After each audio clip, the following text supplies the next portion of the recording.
Tower hello, Eurowings 9 Lima Bravo. Eurowings 9 Lima Bravo, hello.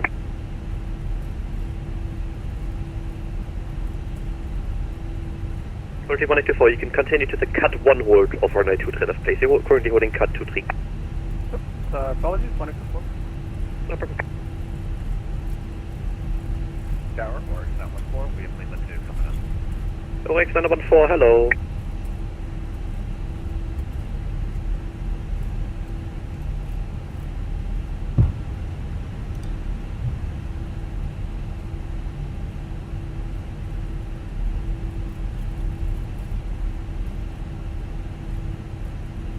Eurowings Lima, Lima 6, Papa 3, gate Bravo 02. Lima 6, Papa 3, gate Bravo 02, Eurowings Lima. Alright guys, my apologies for the live stream cutting out there. The streaming software just crashed. But a new stream is available now. Yeah, behind the landing, Eurowings 320, 1.5 mile final, land up runway 23 left behind. So my apologies for that.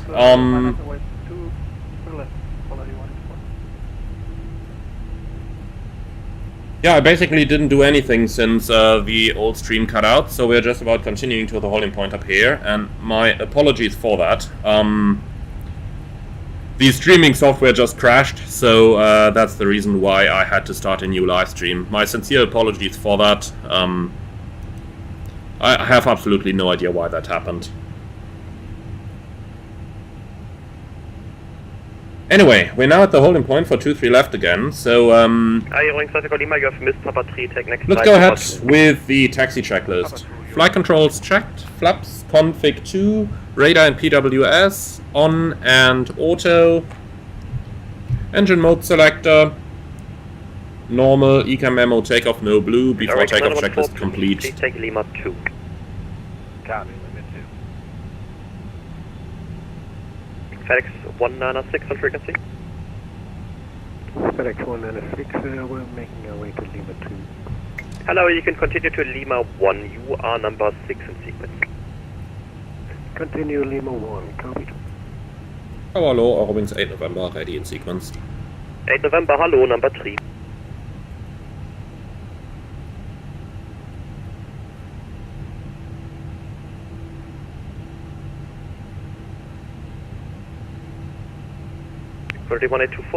Nordic Aviation, how is my simulator performing? It's performing quite well. It's somewhere in the region of about 40 frames or so, but I don't measure them, so it's just an approximation over here. Apart from that, 6 Mike Foxtrot, line up runway 23 left. Lining up runway 23 left. Sometimes I have a feeling the live stream is a little bit more laggy than my simulator itself actually is, and the reason for that is that my internet connection isn't so fast, so don't be surprised over there. And Slider CDN, why am I a FedEx 767? I'm a Jumbolino. Yeah, probably the model is just not available in my model matching. I'm using the Alpha India group, and if it doesn't have the model, then well...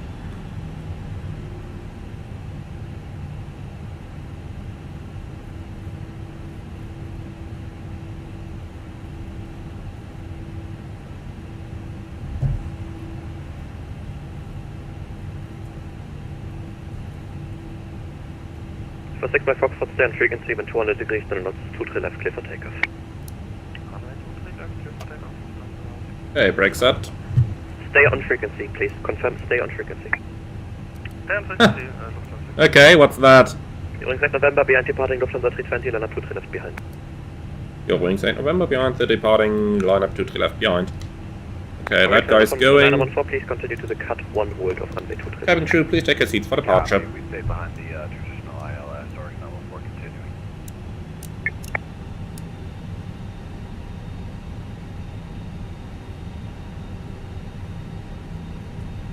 Then, lineup checks. Takeoff runway 23 left confirmed. TCAS. TARA, holding at the PAX.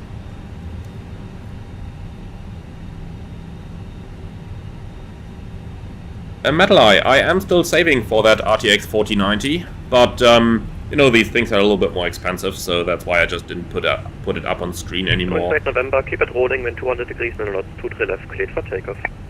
Boeing 8 November, keep it rolling, 23 left, clear takeoff, and confirm 12135 as departure. Yep, but I will call you stand frequency for now, please. Remain on your frequency, Eurowings 8 November. Eurowings 914, behind the departing Eurowings 320, land at runway 23 left, behind. Okay, packs off. Line up the departing aircraft. Timing. Set takeoff thrust. Manflex 57 as there's runway auto thrust blue. The Thrust 6 set. Mike Foxtrot, contact departure 12135 0 trees. Partner 12135. 100 knots.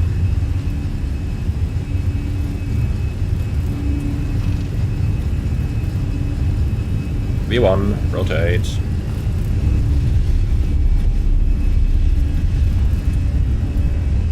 Gear up. Power to the freight.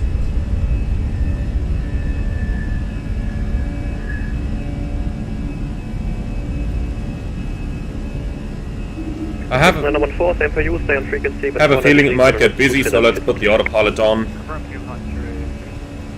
Right firm, 200 degrees, 9 knots, 23 left, cleared for takeoff, stay on frequency 1914. 200, not 2 left, clear for takeoff, stay on frequency. Flaps 1.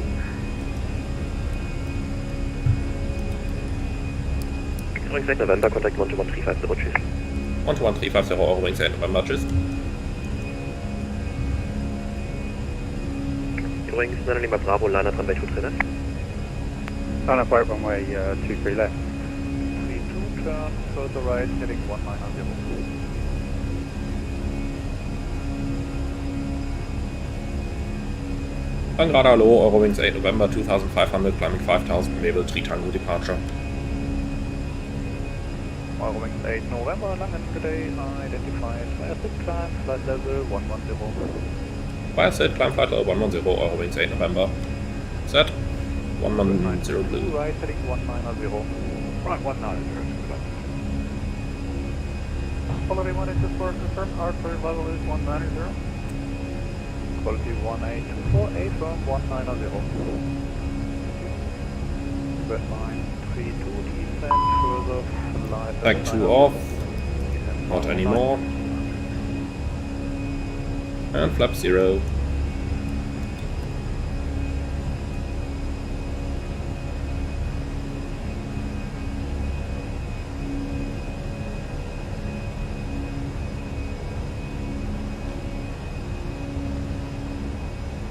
Okay, that looks like a case for the anti-ice. Engine anti-ice on. Contact Langen 129, definitely, goodbye. 129, definitely, have a good night, quality 184.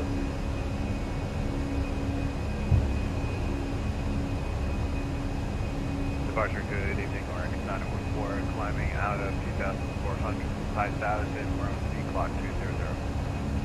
Temper short, Eurowings 8 November, proceed direct to Misty. That's standard. Eurowings 8 November, direct to Missouri. Okay, standard set, passing 55, climbing 110. Eurowings 914, Langen, good evening, identified via And SID, direct flight to level 200. Missouri. 200. Insert. Nice little shortcut. And ours 914, can we cancel all the speed restrictions?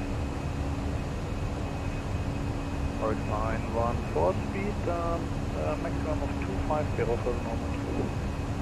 250, Eurowings 8 November, climb flight level 190. Eurowings 8 November, climb flight level 190. Set.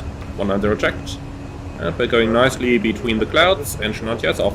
Descend flight level 70 to 932. Sleeper 932, turn left, heading 050. We just have TCAS traffic 5 miles climbing through our level, and that's heading 932. That should be 932, should be climbing with the camber of 3,000, should be no effect. Okay, let's verify to it. Hey, very nice call from that pilot over there. He saw us on the TCAS, because that guy over here, that is him. And he just advised ATC that there was an aircraft before he started the turn. Very good situational awareness. Good point there. Bravo. And we're passing 100. Let's do the 10 checks. Lights off. We don't need the constraints anymore. Then we can put the ADF off and we can put the VORs off. Or rather, we can clear what we had here. 129 Decimal 3, Eurowings 8 November. Tschüss.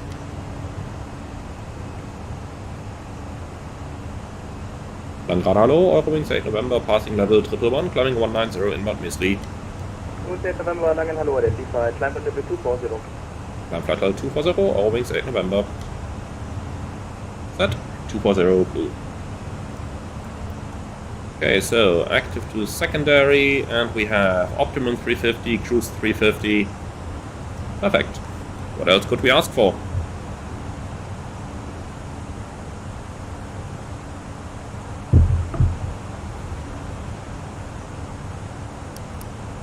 Don't need that ADF anymore.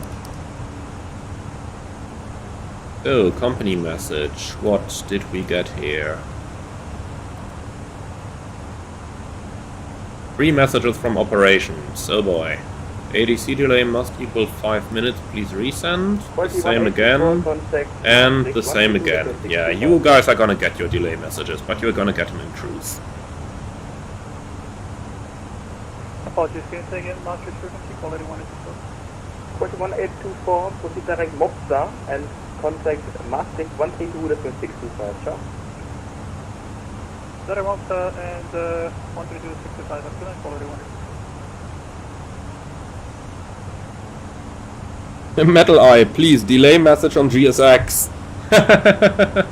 Well, I wish, but in this case, we actually can clearly determine that it has to go on delayed pushback clearance from ATC, so it's going to be ramp congestion on this one. 89 would be the IATA delay code.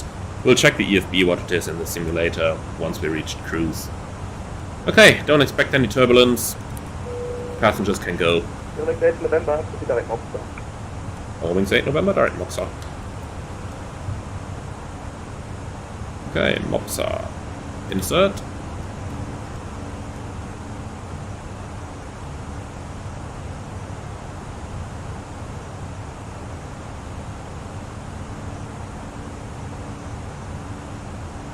NOFV, what's my opinion about responding to ATC? Call sign first or call sign last? On a response, I would say usually call sign last. And the reason for that is that I still have my short-term memory readily available with my previous clearance. So basically I still have in my memory what was set first. If I first need to think about my call sign, chances are I'm going to erase my short-term memory.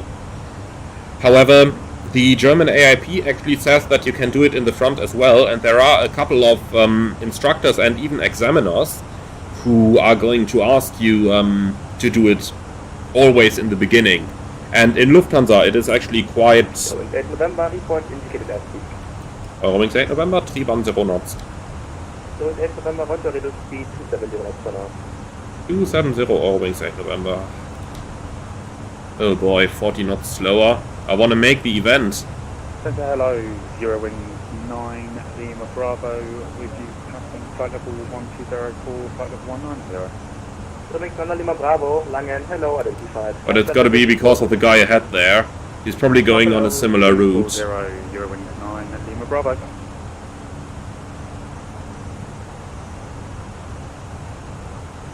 Eurowings 8 November, contact Maastricht 132-625, ciao. 132, 625, Eurowings 8 November, ciao. Okay, vertical speed. Then 132.625. Maastricht, hello, Eurowings 8 November, climbing level 240, speed 270 knots, inbound Mopsa. Eurowings 8 November, Maastricht, hello, radar, contact.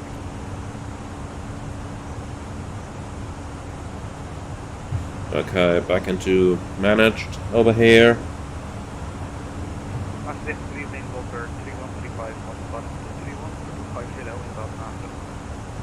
Walker 3135, Maastricht, hello, radar, contact, climb flight level 29, You to climb flight level 39 or Kilo, Walker 3135. Eurowings November to left heading 360, climb flight level 350. Almost 8 November, left heading 360, climb flight level 350. For how long are we going to be on that heading?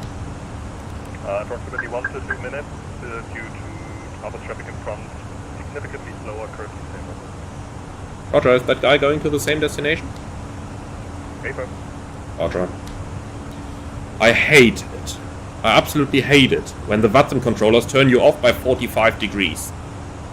In real life, what they would do is take that guy on a heading, take us on a heading, and then maybe that guy goes left 10, we go right 10, and that is sufficient.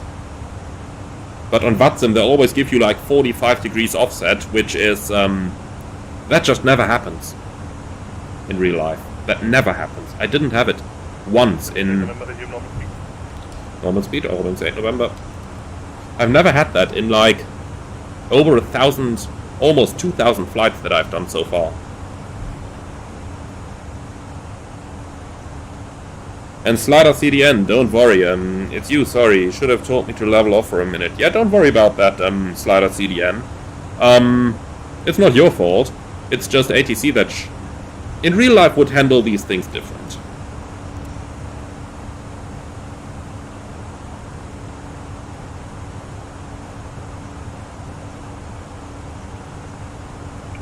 Chicago 826, request climb level 3. And Metal Eyes, Dream Sniped by Jumbolino. Yep. 300, 300. And George on air, my airline doesn't want me to mention whom they are, so I'm sorry, I cannot tell you. 2907 uniform, contact Amsterdam radar 125, 750.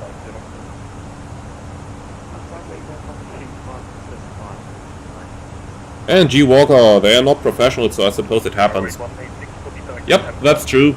The thing that I find a little bit unfortunate, was that for us? Direct to Emlon, no. The thing I find a little bit unfortunate is that... Oh, Wednesday, November, direct Kigab. Okay, to Kigab. So see, now we are basically going 10 miles off track from that other aircraft, but the question I have to ask is, why did we have to go off track so quickly? The guy is like 10 miles away from us, so if he just gave us like 10-15 degrees to the left, we would have almost not changed course, but it would have been sufficient to maintain the minimum separation from the guy. So they just teach it incorrect on VATSIM. On VATSIM they teach the controllers to use these great offsets. So it's not like they are not professionals, they can't know this, but it's more like they just teach it incorrect. And that's something that I've been saying for years and years on VATSIM, but they just don't change these things.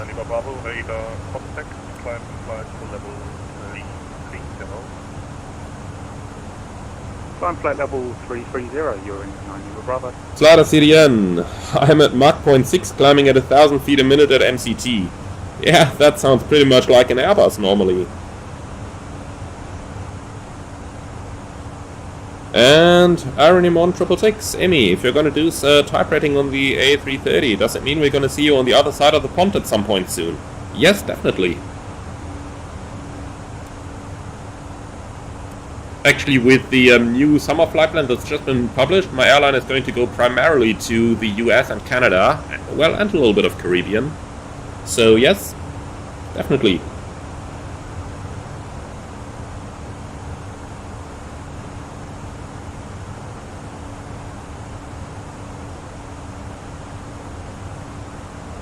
Alright, so is there anything left that we can do for now? Not really, so we're just gonna watch it climb up. Proper descent in like 180 miles or so. So finally we got a little bit of time to relax. And why are we in open climb? Let's go managed. And Slider CDN, we totally can't guess your airline at all, wink wink. Yeah, it's totally fine for me if you're able to guess it, it's just that I'm not allowed to tell it. Nor to confirm it, in case somebody wants to post about it.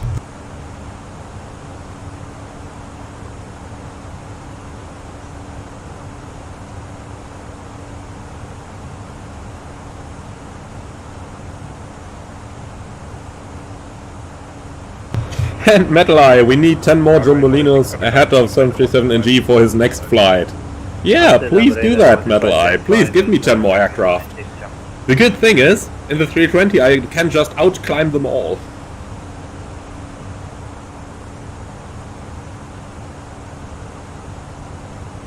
And Slider CDN must be flying for the CIA. Can't confirm or deny. I like that one.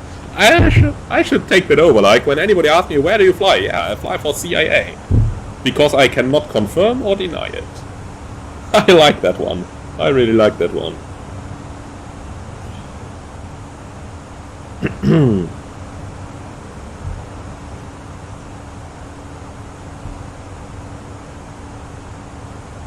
Okay, so passing level 300, cabin pressurization looks good, temperature's looking good.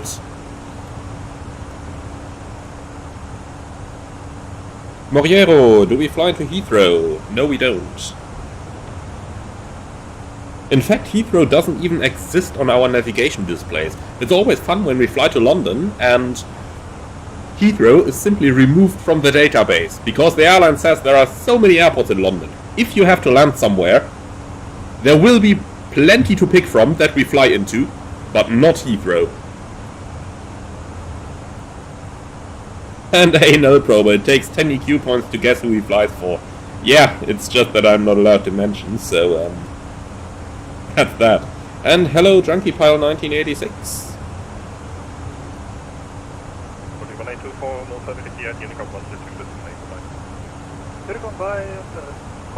So, at what time are we gonna arrive?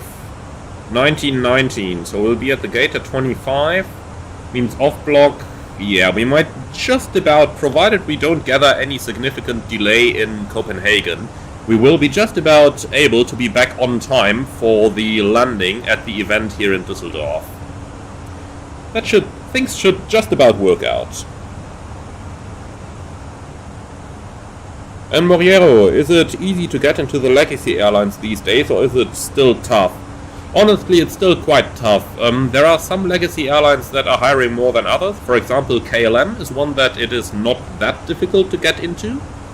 At least I had a lot of colleagues who left for KLM.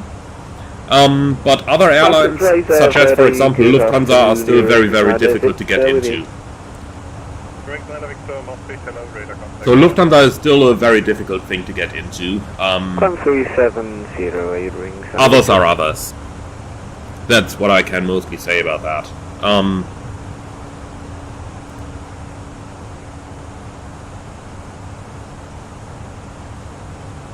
Yeah, well, that's that. In the US, it's much easier to get into the legacy airlines. It is much, much easier in the US. Mainly because you join a regional, but from there on, you can more or less easily move over into the legacy airlines. Because that is just the normal career in the US. Things are different here in Europe, because here in Europe we would mostly either do our training straight away at a legacy airline, which is nice if you get to do it, but if you don't get to do it, then that's what it is. And if once you start in a non-legacy airline in Europe, things will be very, very difficult to get into the legacy airline after that. As said, some airlines like KLM are easier to get into than, for example, Lufthansa. But basically, Slider CDN, what is so hard about Lufthansa? Requirements, no room for more, aka nobody leaving? Yeah, pretty much the latter. Hardly anybody leaving. That is the primary reason there. And they basically only hire people whom they have trained in their own flight school. So if you have not done your training in the Lufthansa flight school, then chances are that even if they need people, they will hire somebody from Eurowings or from Aerologic or you name it, who's done the training at their own flight school, rather than taking somebody from externally who's done his training in a totally different flight school.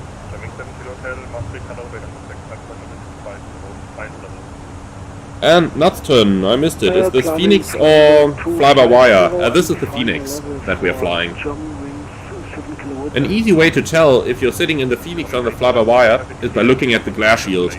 In the fly-by-wire, the cockpit geometry is incorrect, and you basically always look on top of the glare shield, which is then, well, you name it.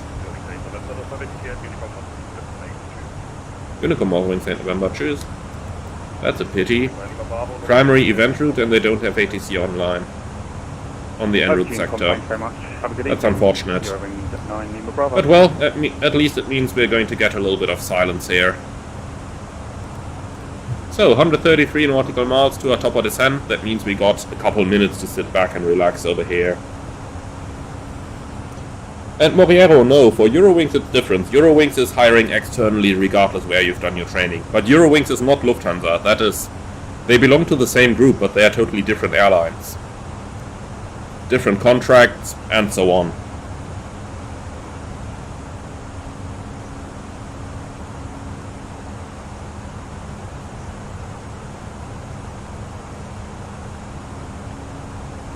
Okay, then let's just look ahead already and see what they're doing in Copenhagen.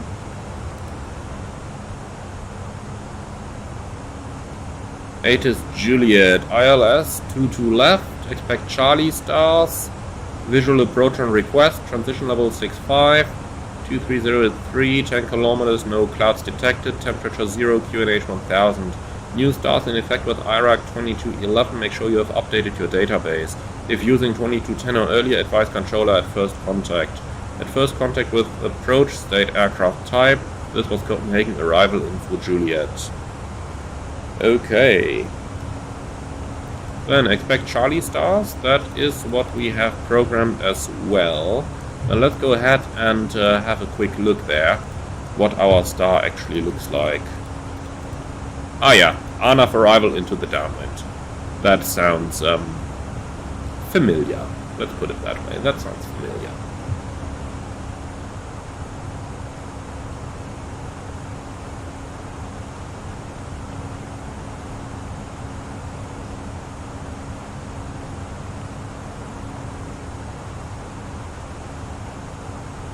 Okay. I'm not going to do any adjustments here on the altitude, so we'll just leave it like that. Moriero, are your peak hours in Europe valid in the US, say after conversion, and you want to apply for US legacy? That's something I actually don't know. I would think that to be the case, but don't quote me on it.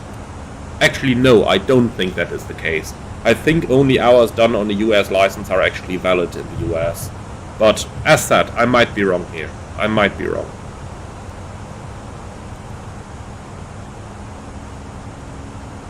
So, overflying Kigup. Let's do a quick fuel check over here.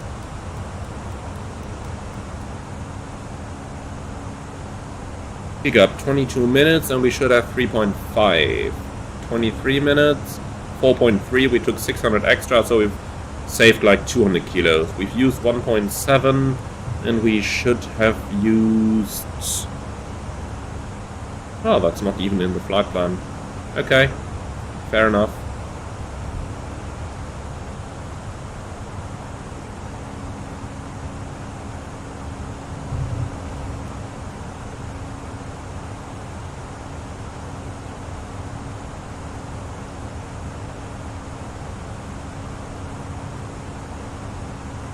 So, Monarch, E Charlie, here it is.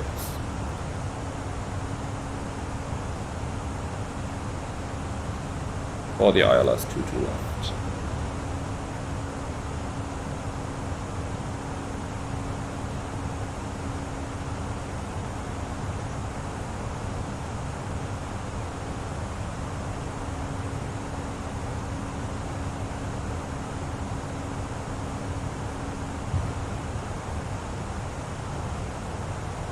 I think this is the first time that I'm actually flying the new stars in Copenhagen, so let's take a quick look here.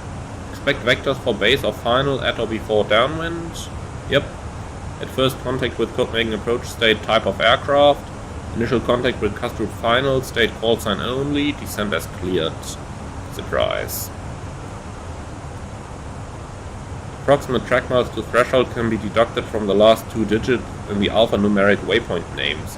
Example, CH632 equals approximately 32 miles to threshold. Wow, that is nice. That is really nice. That's gotta be the first airport that actually does this.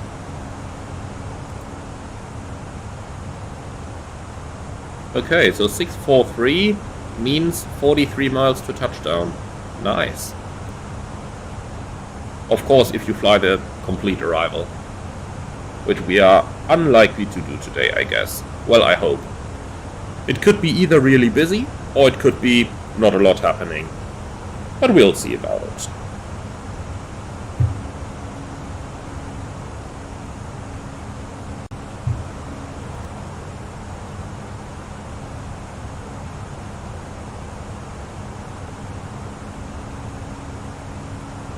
Don't need any nav aids for this one. But let's still tune cast group and CDN. Actually, CDA is auto-tuned. Perfect.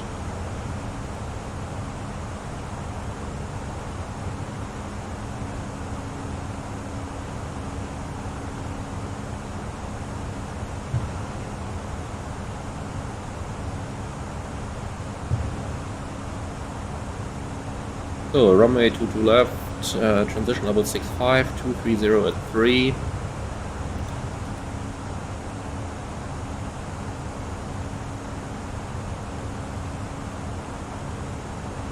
Temperature 0, QNH 1000.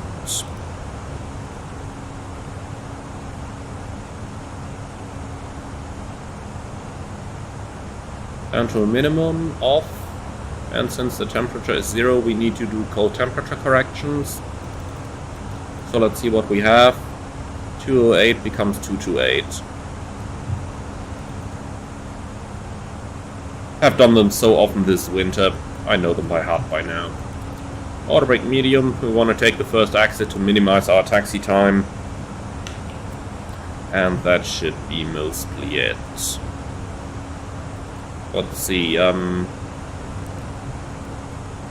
MSA in the approach sector 1700, 1600.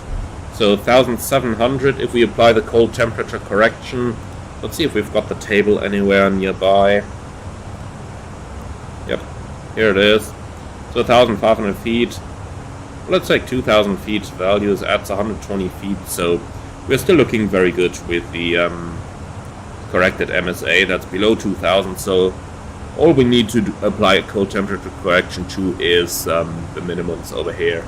The rest of it doesn't need correction since it's above the corrected MSA.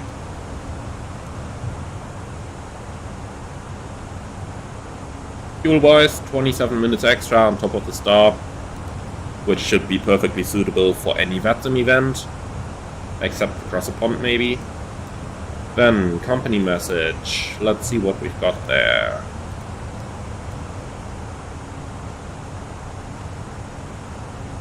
Eurowings ops, send ADC delay for 5 minutes.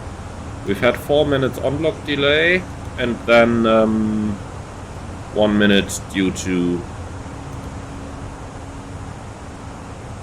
ATC.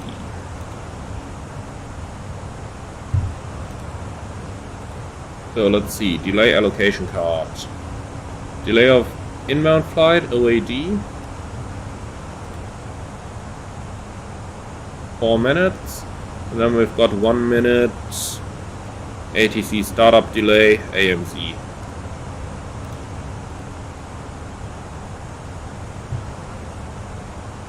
So let's see what the on-block was.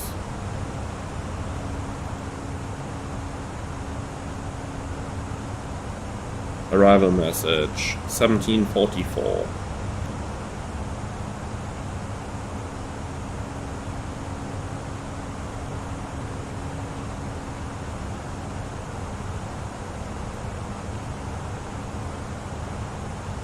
Oops.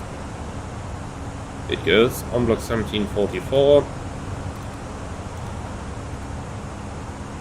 And 1 minute.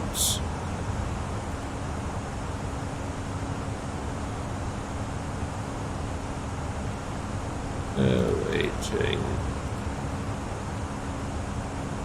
Pushback.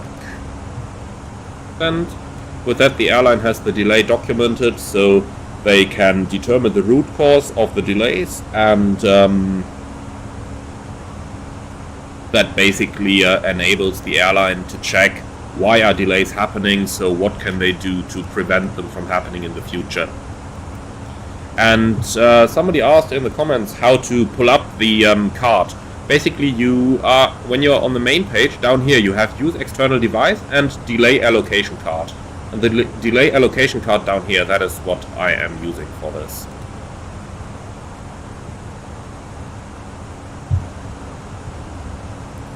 Okay, landing performance, 2 to left, dry, refresh that weather and use it. So 3.5 estimated, 4.1 on board, that means 600 kilos to go, 63.1 is the landing weight. 63.1. Medium auto brakes, auto thrust off, manual landing, 1387. Okay. Cool, so are you ready for the approach briefing then? Threats for the arrival, complicated taxi on the way in, and I don't really know where they're going to park us, so we'll just have to see when we get there, and if we don't know where to go, we are just going to stop the airplane and take it from there. So, for the arrival, we have the Monarch 3 Charlie arrival, and that one is on a chart.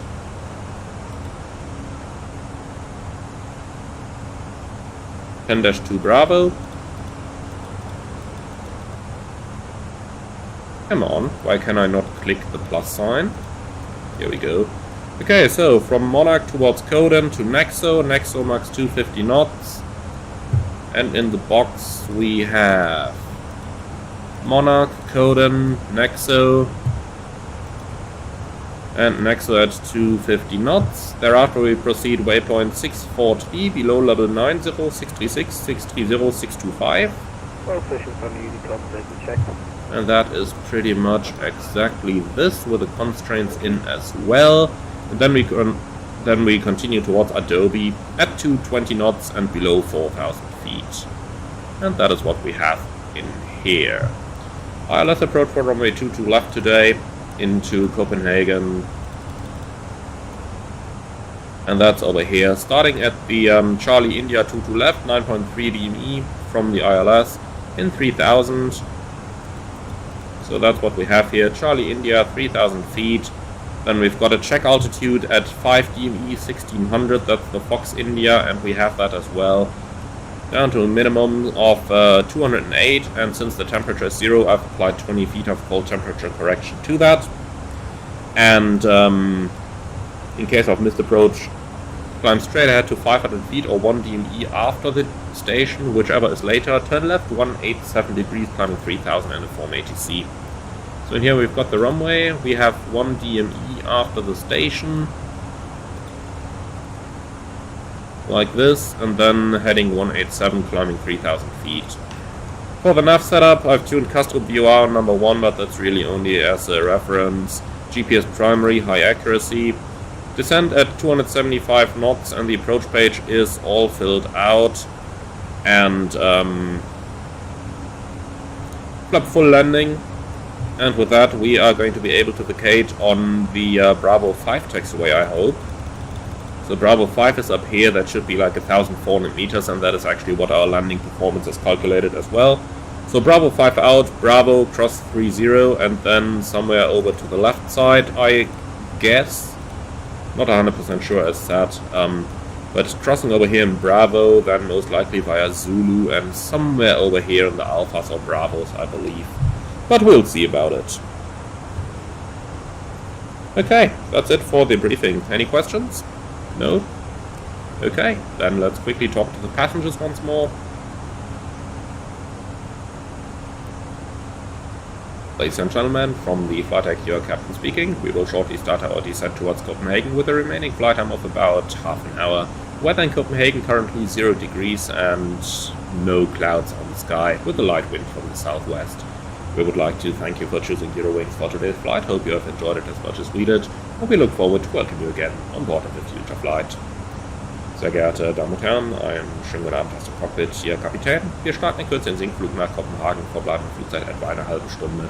Wetter in Kopenhagen 0 Grad, klarer Himmel und ein leichter Wind aus Südwest. Wir bedanken uns ganz herzlich, dass Sie unsere Gäste waren, wünschen Ihnen einen schönen Aufenthalt, gegebenenfalls eine gute und sichere Weiterreise und würden uns freuen, Sie auch bald wieder an Bord eines unserer Flugzeuge begrüßen zu dürfen. Bis dahin, vielen Dank für Ihre Aufmerksamkeit und einen schönen Abend. Okay, they're done. We've just got another company message. Let's see what they want this time.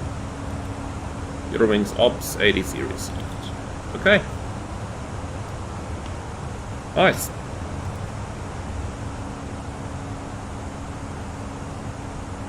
I'm wondering, since it looks like I'm number 1 here, those guys are pretty close by. So I'm wondering if I should just increase the target speed for the descent. Maybe something like 320 knots here.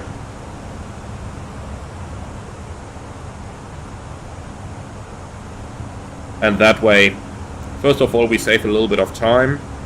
New landing time is at 18. It used to be 20 and a bit. So that way, we don't act as the airway brake. It would be a little bit, it would be a little bit strange if we were slowing down the Jumbolino and not the other way around. So it might actually be a good thing to hit that gas pedal here. Another good thing to prepare for the next sector is just have a quick look into Debrief already and set up the flight plan for the next sector. So let's just go ahead and do that. And this is of course not what we wanted to see. This is it. So, view flight plan. Nope.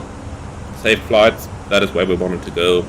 And then we have Copenhagen to Düsseldorf. That looks like it. View. Edit.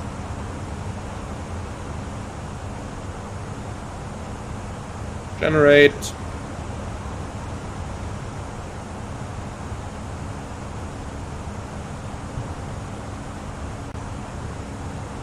And pre-file.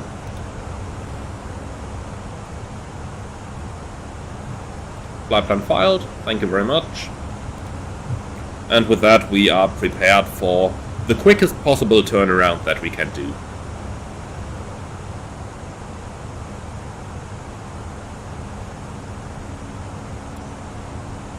Okay, let's see. There's one guy coming in over there. That guy might be a bit of a problem for us, since we've planned the descent at such a high speed. If that guy is going slow, he's going to slow all of us down. But let's see if we can maybe reach him. Is there any significant waypoint over there? Not really.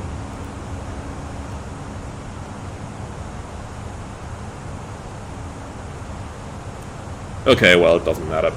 We're going to talk to Copenhagen ATC in a few moments anyway, and then the entire thing is going to be solved.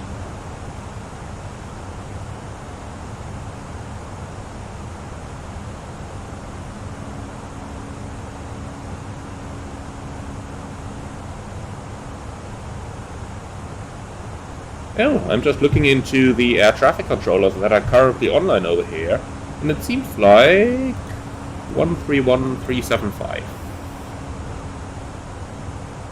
He just came online though. 131375.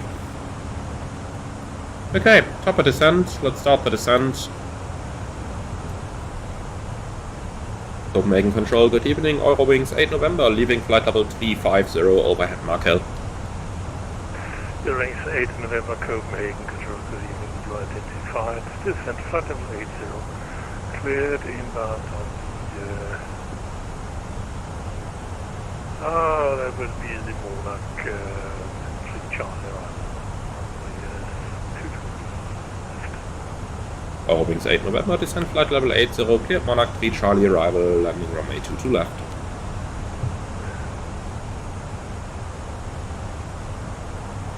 Tango Kilo Yankee 78 Mike, contact Polaris Control. Okay. On frequency 118. About to re-intercept the profile over here. Okay, 78 Mike, switching 118875. Thank you, bye-bye. And let's see if the thing is gonna fly itself into the overspeed. That certainly looks like it. 623, descent flight in 136. That is 130 for landing. Eugene Myers, welcome as business class member on my channel. I hope you're going to enjoy the videos. And thank you very much for joining, my friend. And here we go into the overspeed. Good job, Phoenix. Good job. Watch it. Watch it. Is it gonna sound the alarm? But it's been in the red band. It's been in the red band. Now it decides it needs to pitch up. Good job there. Lovely. Always fun to see autopilots acting up in the simulator. It's not like a human would not have been able to see that coming for like ages. This is a 48 Kilo Copenhagen. This is a 48 Kilo, hello. Level 260 listening to 100. Lufthansa 48 Kilo, fly heading 035, descent flight to 100. It's funny when these things happen. I just always enjoy it. It's exactly the kind of thing that, as a beta tester, I would have been responsible to find previously in all the add-ons that I've tested. Eurowings 9, Lima Bravo, Copenhagen, good evening, you identified. Descent flight level 110. Slider CDN, what is the green thing? I guess you mean that green thing over here. That is the VNAV path indication. Quality 1824, descent now, flight level 100. So where is that guy? On the right, they're like 7 miles ahead of us. Well, let's hope that he's not going into Copenhagen, because otherwise that might result in some interesting ATC vectoring once again. But actually that guy's been turned already, so who knows, maybe he's the one being vectored out, and we are the ones going straight in. I could imagine that as well.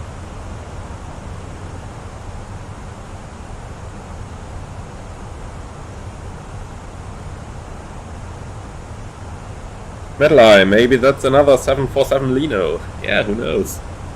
So that's 48 kilos, you can expect vectors to join the macro of 3 Charlie at Nixon.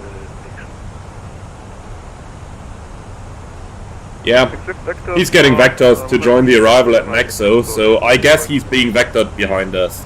At least I hope so. Quality 1824, fly heading 3. Tip Judo, what is the benefit of flying with the VOR indicators on? Well, the main benefit is that you have additional situational awareness.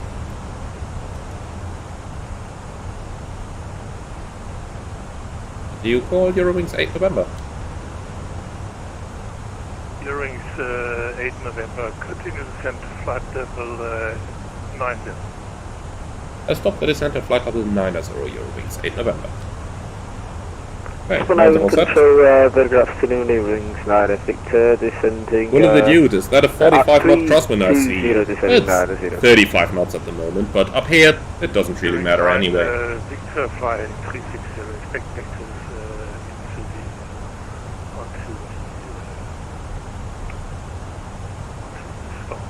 the... Break, Eurowings 9, Lima Bravo, turn... G. Walker, what limits do real aircraft keep from overspeeding? Is there percentage of speed or specific value? Depends on the airplane, of course. The 737 would fly you all the way to the red line if you command it to do so. And then it would revert into level change and basically keep the red line.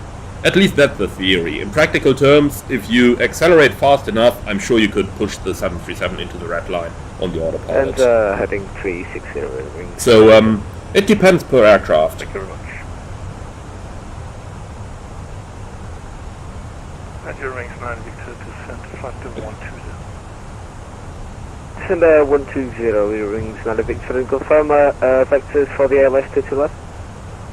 I'll give you vectors onto the Nexo intersection on the Monarch 3. Okay, fast modes on. Let him seat down. Quite some traffic inbound that's hot right now. Yeah, we can see that we'll expect vectors from... Oh boy, that guy's really being turned out right now. And Eurowings 9 Victor turn... I guess he's trying to get that guy behind us. Yeah, 090, that's probably that guy, somewhere like that. So I bet he's being turned in behind us. So it's actually good that we're doing 330 knots right now. Definitely staying number 1 in the line. Approach 119.8, Eurowings 8 November, and you want us to reduce speeds over next, or shall we maintain the speed? Maintain speed, please. We'll maintain the speed, Eurowings 8 November. Okay, so 119.8 I believe he said. Approach hello, Eurowings 8 November, descending in on level 90 in Nexo, speed 330 knots, and we are in Airbus 320.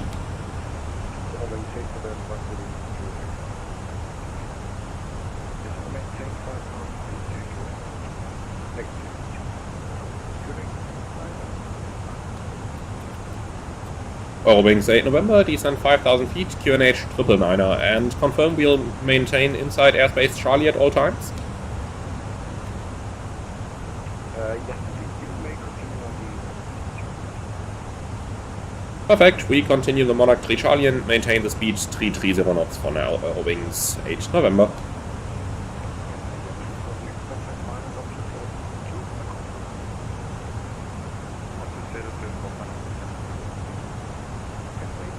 Okay, 1202, we can pre-select that. Descend 4000 and QNH 999er Canadian Pacific.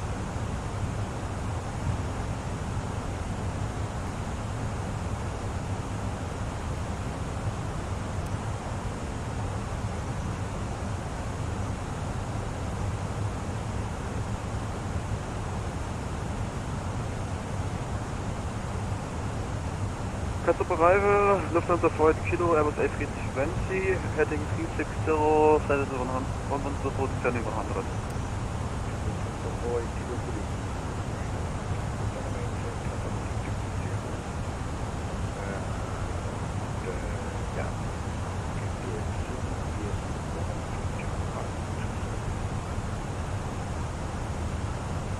Level 6. Oh, nice! Look at that field of wind turbines up there. That is. Look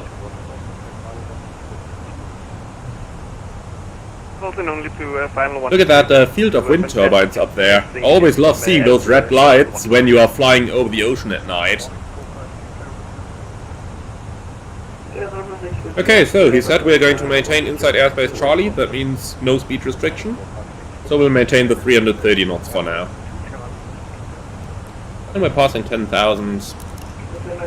Lights on, ILS selected. Speed limit exceeded, that is checked, and that is on purpose. RadNav is checked. GPS primary, high accuracy. 1 to 1.5 deselected. Cabin crew 10 minutes to landing. And checks complete.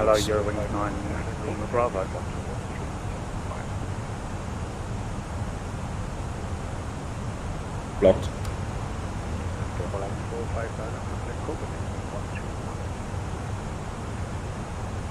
What's the one 375 and ask for your evening? Okay, let's go vertical speed. Just trying to get the plane a little bit lower in case we might be able to get a shortcut there onto the final. Stated to the do not send final on 1 to 0 decimal to 00 kilometer per straight. Vertical speed.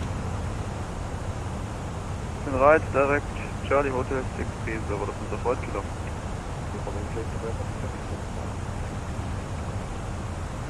Eurowings 8 November, descend 4,000 feet, speed 220. Okay, set. 4,000 blue. Activate approach phase.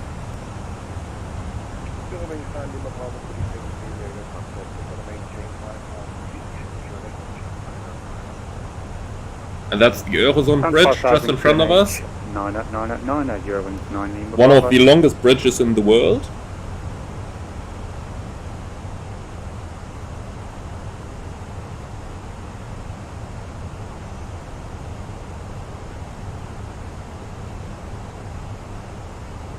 And then let's go ahead and do the approach checklist. Baro ref, 999 set, seatbelts on, minimums 228, auto brakes, medium, engine mode selector, normal, approach checklist complete.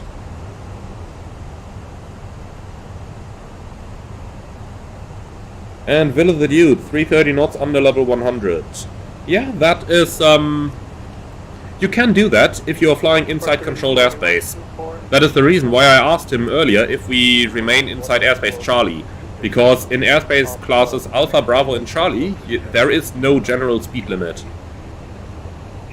And that's the reason why I asked him, and since he confirmed that we remain inside airspace Charlie at all times, we could fly the higher speed below 10,000 feet. Okay, let's go 220. We do need to hit direct Arno though, but You need to turn the right heading 200. It's going to maintain 5,000 feet, QNX 999. right 200, maintain 2008 QNH 1099. Eurowings 8 November, contact final 120.2 with the full story of my life. Eurowings 8 November, good evening.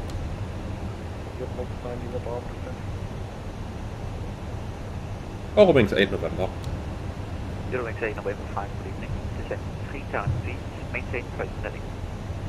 Descent 3000, maintain present heading. Eurowings 8 November. How many track miles? And you would expect, let's see,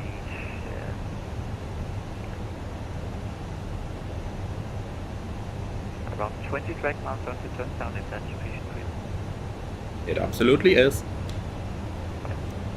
Okay, so we'll probably come in. We'll probably go in behind this guy here. 1181, shut off. Now 181. So might as well go vertical speed then. 4608, line heading 195, clear to dash 132 to left, speed 180 knots. Heading 195 and cleared for the island to the left angle. Repeat the speed again for the straight. That's correct, speed 180 knots. 180 knots for the speed again for the straight.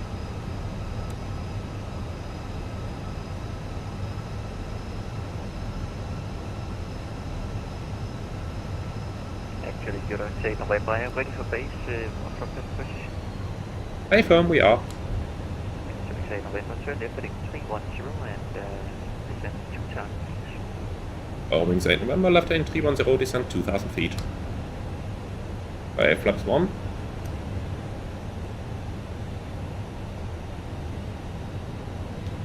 And a little bit of speed brake surely can't hurt over here. But there the glide slope comes alive already. 4608, speed Okay. 180 Then we don't need to speed brake anymore. 180 until 6 miles and then... Okay, direct to... 165 until 4. We'll take the final fix, extended center line, insert. 181, bye-bye. 701, 181, and again for 608 so long. Eurowings 8 November, free speed, turn left heading 250, clear to dash 132 to left. Eurowings 8 November, free speed, heading 250, clear LS 2 to left. Direct elephant of Okay, perfectly on the glide. Love to see it. Vertical speed, pro jump, autopilot 1-2. Glide slope star, log star. 3000 feet missed approach set.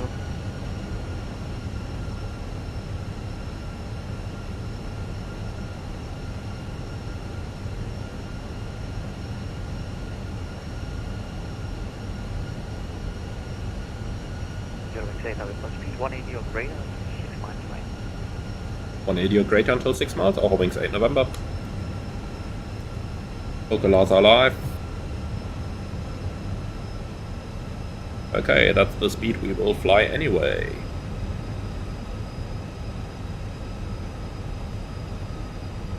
Forward signature, they're heading 340, speed 200 knots or greater.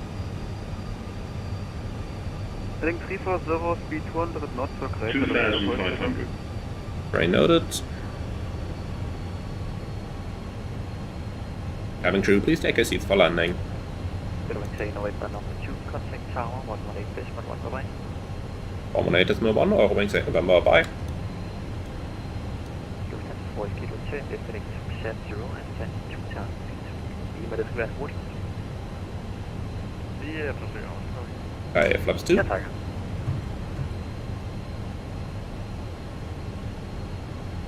Good evening, Eurowings 8 November.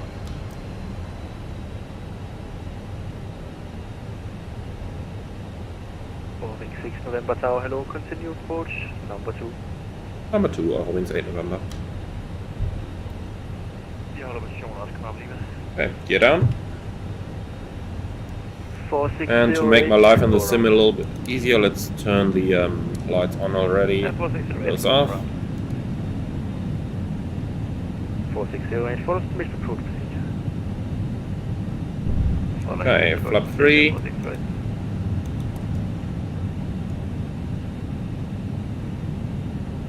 Canadian 114 would just like to apologize. Up full. And the guy ahead of us just had to go around. 4608, call approach 19. Okay, landing checklist. EK memo, landing no blue, landing checklist complete. And auto throttle off. 1000. Autopilot off.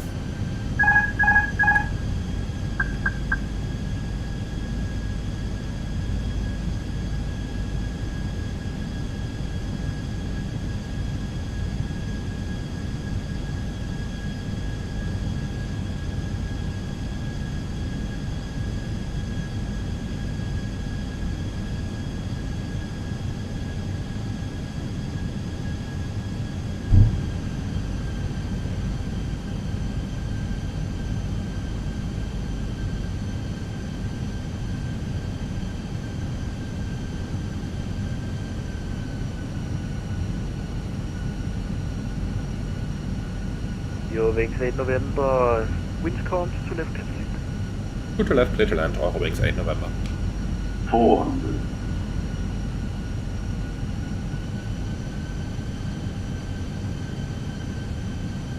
100 above. Correct. Scandi 1214, hold short 12, call tower 118. 200. Minima. Continue. 100. Custom tower, left 50, 4 kilo, 40, 30, 20. Restart. Delta 5. 4 kilo tower, hello, continue approach, number 1, wind is calm. Okay, speed break up. Reverse normal. 100 knots. Papa lige, der skulle være plads efter landene er på A320. 70 knots. 22 left, hold kort på havn. Efter landene er på A320. Manual brakes.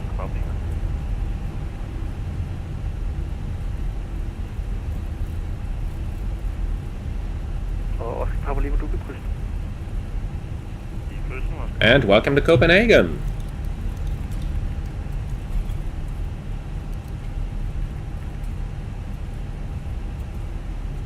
Eurowings 8 November. Continue Bravo, hold short 12, call tower 118.575. Continue Bravo, hold short 12, contact tower 118.575, Eurowings 8 November. Okay, now I would really need the first officer to dial that frequency in.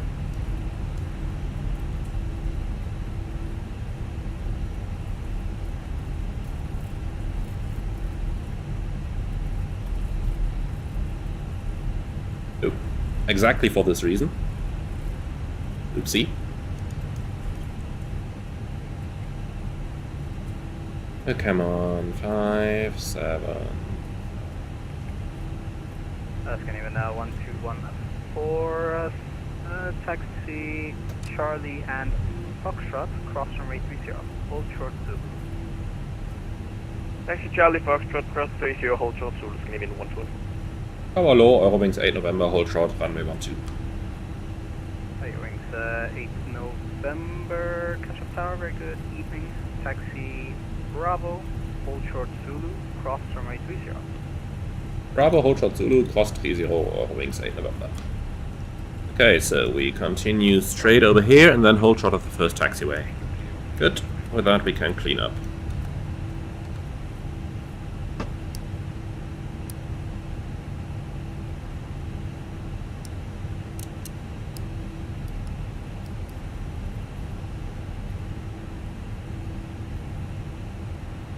Clear left. Clear right. Would have been too late now anyway. After landing checklist. Radar PWS off. After landing checklist complete. Kilo 3, runway 12, hold strong Alpha, KLM 185. Eurowings 8 November, contact Apron 121.625, bye bye. 121.625, Eurowings 8 November, bye. Apron hello, Eurowings 8 November, holding short Zulu. Eurowings 8 November, Castro Apron, good evening. Stand by. Yeah, stand by.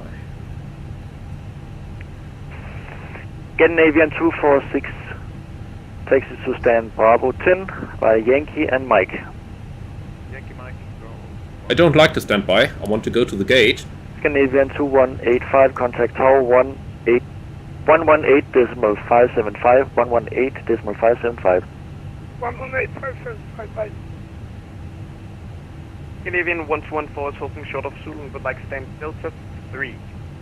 First Eurowings 8 November, Castro Apron, good evening, taxi to stand Alpha 23 by Bravo, Yankee, Lima, Juliet. Taxi gate Alpha 23 via Bravo, Lima, Yankee, Juliet, Eurowings 8 November, good evening. Okay, so Bravo straight ahead, Yankee. Juliet is like at the end, Alpha 23, okay. Where's Alpha 23? Over there, okay. Scandinavian Good, makes sense, I know where to go. Castro Apron, good evening, taxi to stand Bravo 8 via Papa, Yankee and Mike. Debut Vale, very good. So once we have accelerated on Yankee, we can shut down engine number 2. Clear right, clear left. Yankees next left. Scandinavian 1221 with you stand by for information kilo. We are ready for the question. We are able to go. Scandinavian 1221, Castro Apron, good evening. Push start approved, facing south. QNH 9er. 999, push start full face to the south. Scandinavian 1221. Okay, Alpha doesn't exist. Lovely. Well, let's select Alpha 22 then. Canadian 1214, can I get a different gate? GSX does not know Bravo 8. Scandinavian 1214, hold position. Holding position, Canadian 1214. Please tell me it's not the guy in front of us there.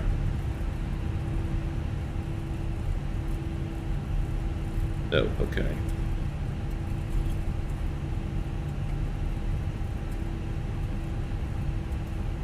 Eurowings 8 November, is gate Alpha 22 available for us?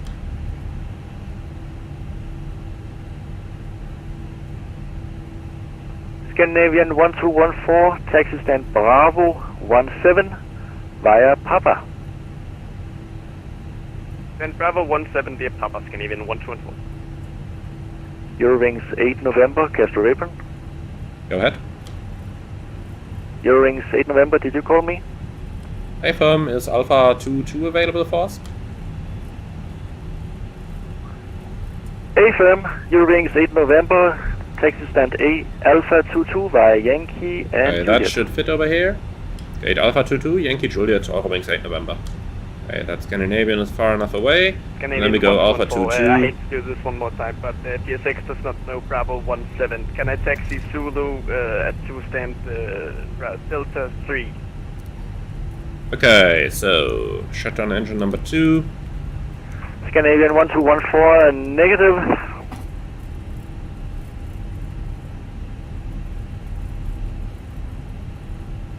Okay, first right, first left, and then Alpha 22 should not be very far off. Scandinavian 1214, taxi to any Bravo stand of choice via Papa. Any Bravo stand of choice, Canadian 114, I'm so sorry. No worries.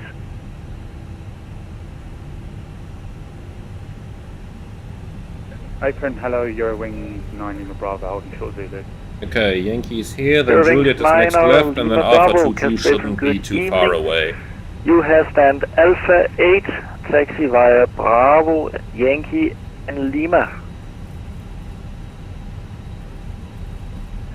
Taxi to stand Alpha 8 via Bravo, Yankee and Lima for Eurowings 9 Lima Bravo. Ah, now I know why Alpha 23 was not available. There is a static airplane placed on there. I should probably have deactivated those before the flight. Good evening. Okay, lights off, Alpha 22 is over here. Bravo and Yankee. Radar and PWS are off. Very good. Alpha 15, Bravo. The Marshal is inside over there.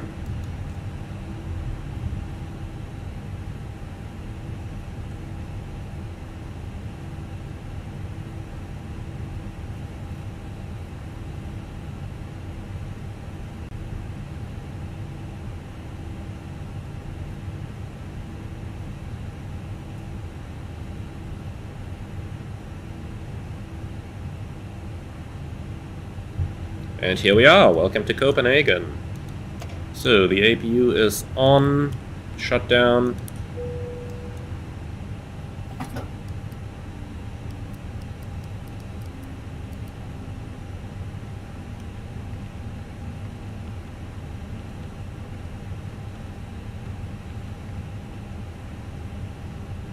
Both engines below 20%. And the parking checklist, please. Parking brake and shock set, engines off, wing light off, fuel pumps off, parking checklist complete. Ground power is available, and we'll put it on.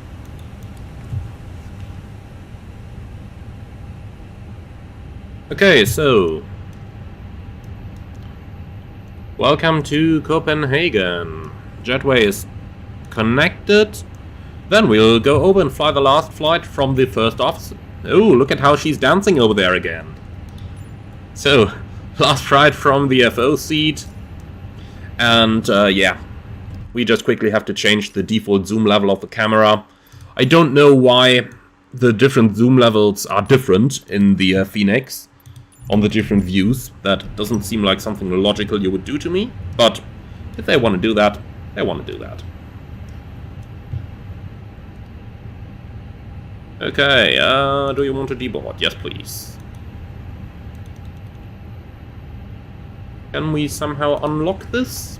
Yes.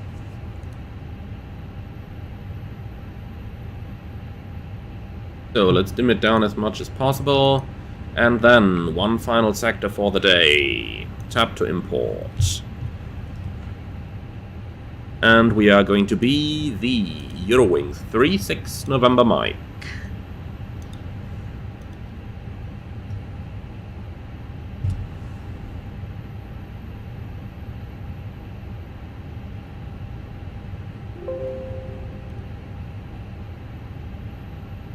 So departure scheduled at 1940. We'll see if we can make that in 13 minutes. We probably won't be able to, but if we can depart at any time close by, then that is good enough for me.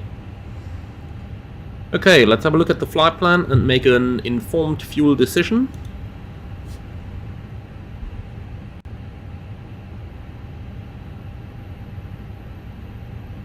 And Rob H. Antonov 225 into Paro next.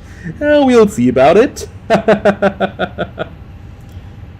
Okay, Wille the Dude. I'm a first officer in real life. Okay, so weather in Düsseldorf is still looking good. The gusts are coming in at midnight. Weather at our alternate Frankfurt is good as well. That's all tomorrow morning. So we have Halme 1 Golf arrival. Okay, let's take 15 minutes extra for traffic. That's 600 kilos more plus a taxi fuel. 5.6 sounds like a good amount of fuel to me. So they're still deboarding over there. Fair enough. Then we can start with the setup.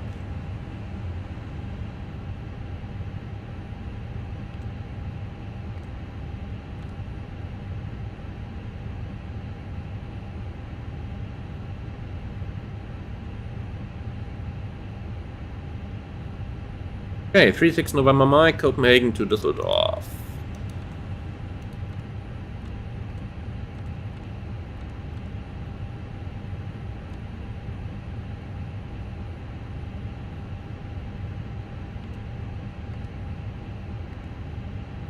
What is the planned cruising level?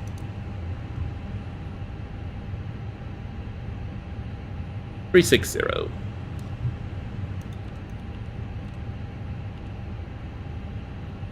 Winds, you may uplink those, please. So, departure runway is going to be 22 right. And our departure, the Nexon to Charlie. So, Nexon to Charlie, please. Insert Düsseldorf, arrival. Let's have a little bit of fun and fly a VOR approach, runway 23 right today. Or not, if we cannot select the transition, there is no sense doing so. So let's do the ANAF approach then. ANAF 23 right, that looks like it. Probably arriving via Halme, so Halme 23 transition. Don't need any nav aids for the departure out of here.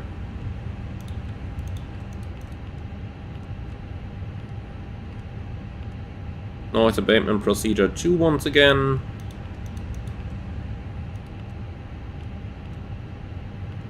(1014) secondary. Emergencies from Copenhagen are pretty simple. You just go straight at 25 miles since there is no high terrain around.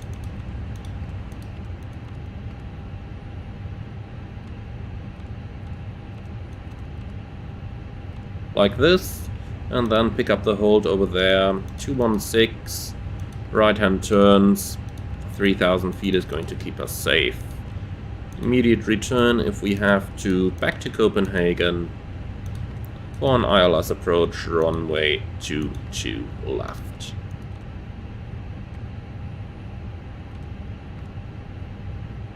Okay, how's the situation with the boarding? Perfect, deboarding complete. Then we... Hey, what's that? Look at that! I cannot load any... So, try one more time, maybe? Ha! I can't load anything. Look at that! It just closes itself automatically. What the hell? Well, that's interesting. Never seen it do that. Okay, one more try. Nope. Okay, reset all. Try to import that once more.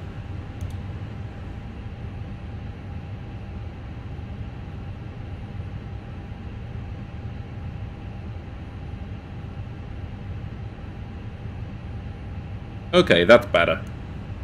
So 5.6 tons of fuel, like this, load aircraft, fast time, thank you. Then, do we have a preliminary load sheet already? Atsu, menu, received messages, oh yes we do. So we've got one, we've got a telex which is vPilot relayed, and we've got a second one, let's take this. So 53.3. And the CG for this one is going to be 31.1.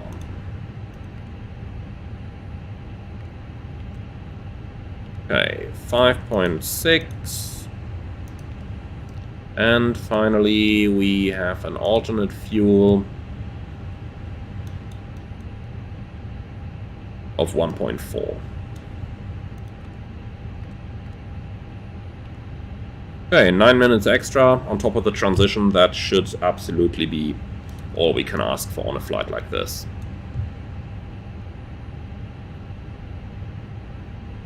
Takeoff, 22 right, dry runway, synchronize load sheet, synchronize weather, intersection Alpha 5.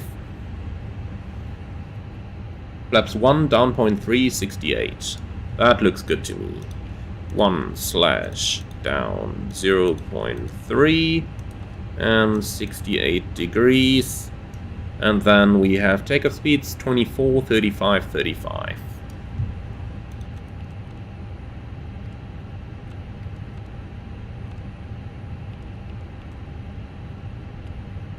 Okay.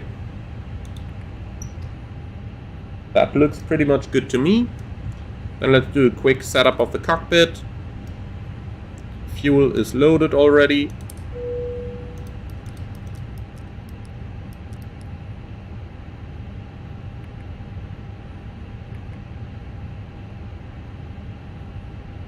Initial climb is usually level 70 over here. Received a company message. What is that? Arrival message. On block at 25, so 5 minutes delay still. That's fair enough for me.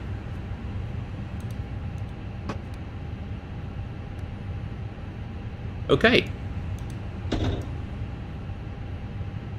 How's the brakes looking? Rather hot still, okay. We'll release that park and brake for a moment so that the brakes can cool a bit. Then the last thing for the evening, we need our charts.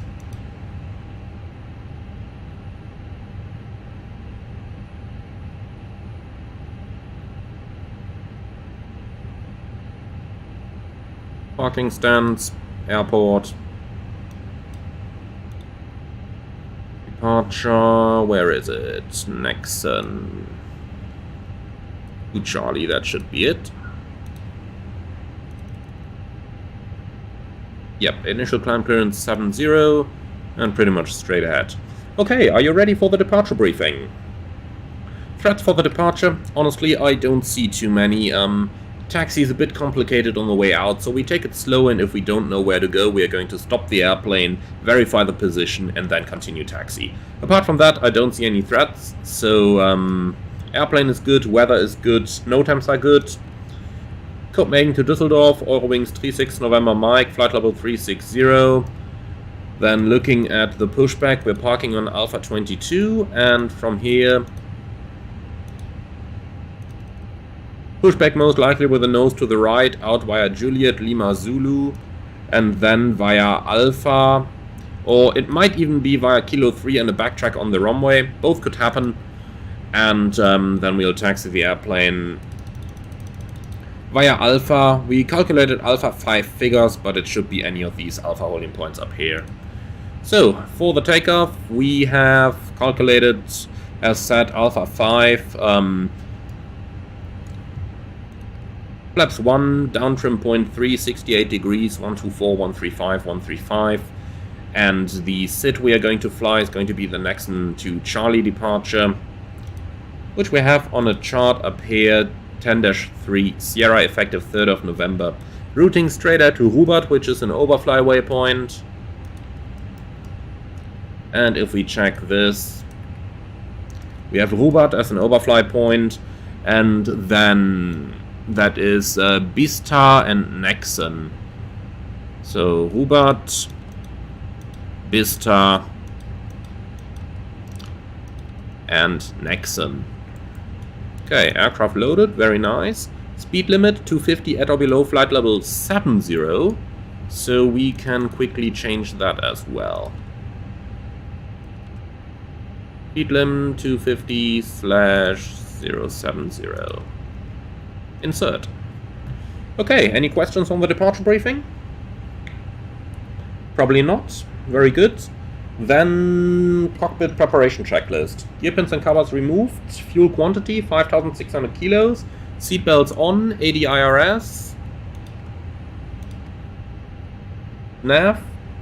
And Baro Rev 999 reading 20. Cockpit preparation checks complete. The IRSs have drifted by like 2 miles, but that is still alright for us. Okay, let's go ahead and get our IFR clearance.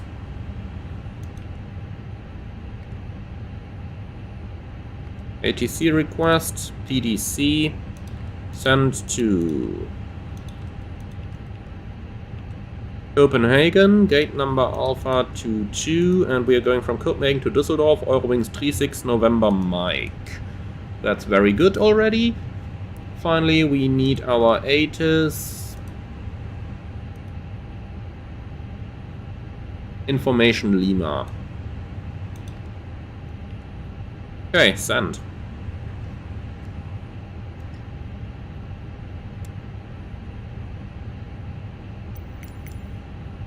Let's get GSX to start preparing so that we can go once the clearance is received.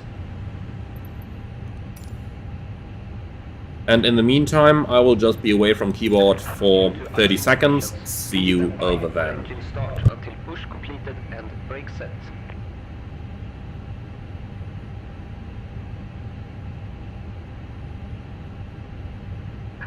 Hello, Captain. We are ready for pushback.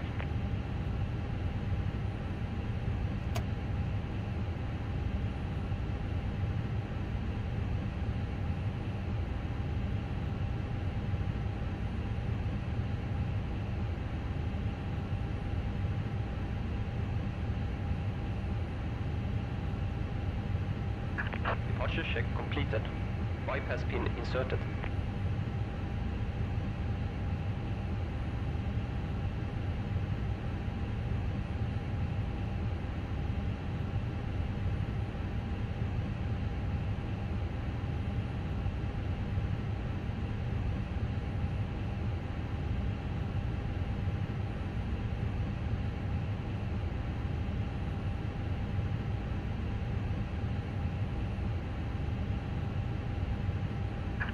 Locking gear. Okay, I'm back, and looks like we don't receive anything on PDC, so we might have to call delivery to get a clearance via voice. That's fair enough, we can do that. They're on 119.9.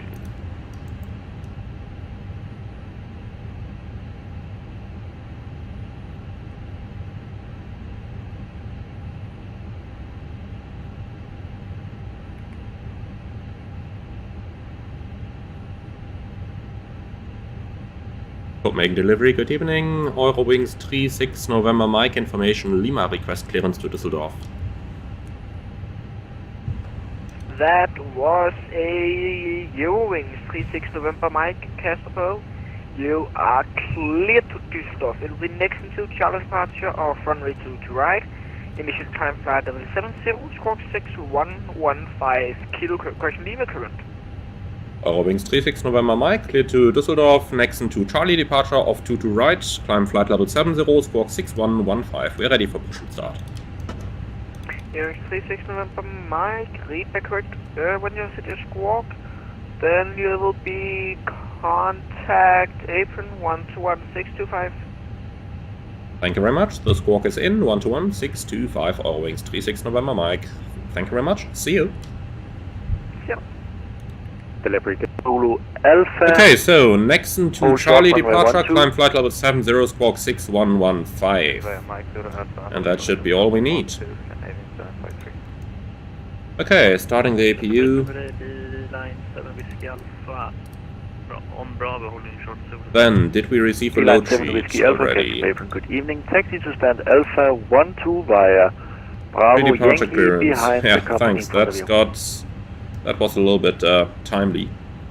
Alpha 12 via Bravo Yankee. Okay, I'll just force it to resend that load sheet. Ground, good evening. Here we have it. 9 Echo In Mike, compliance with on edition number Alpha 3, 8. 53.3, 58.7, and that's everything we have. Okay. Eurowings 9er Echo Mike, Casper Raven, good evening. Push and start approved. Release point Alpha 50, QNH 9er.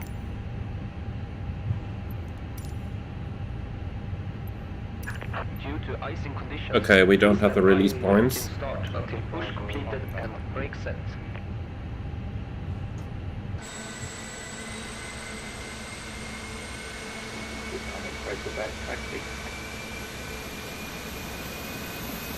Okay, so just waiting on EC29er X-ray Quebec. Taxi via that Whiskey, guy's readback, Romeo and but we Foxtrot, didn't get hold short anything. runway 12. So be it. Whiskey, Romeo, Foxtrot, hold short 12, 298, Quebec. Copenhagen ground, good evening. Eurowings 36 November Mike, gate Alpha 22, request pushback, and we are unable for any release points. Eurowings 36 November Mike, push and start approved facing east, QNH 9er. Push and start approved facing east, QNH 999, Eurowings 36 November Mike. Okay, that's the nose to the right. Eurowings 9 Echo Mike. going to be doing a manual pushback here, so is there any chance we can push back onto Lima? Okay, let's remove all the services and then before start checks below the line. Park and brake set, takeoff speed thrust 124, 135, 135, flex 68, windows closed, beacon on, for start checks complete, park and brake off. Scandinavian 9082, Casper Apron, good Okay, evening. we're pushing. Taxi stand Bravo 6 via Bravo, Yankee and Mike. Let's see what the Give way to plane traffic says. on Romeo. Flight time 1 hour and 4. In other words, in order to make the event, we need to depart within the next 12 Canadian minutes. 753, That should be contact tower possible. 118.575. Tower on 118.575, Canadian 753. Okay, next frequency 118.575. We can pre-select that. Eurowings Okay, Bravo, looks Casper good enough for Apron, me. good evening. Start engine number Taxi 2. to stand Alpha 17 via Bravo, Yankee.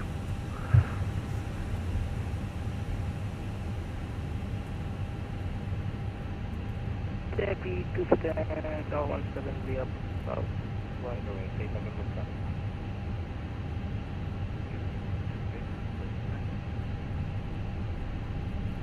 Scandinavian 1289, taxi via Papa Foxtrot. Hold short run 12.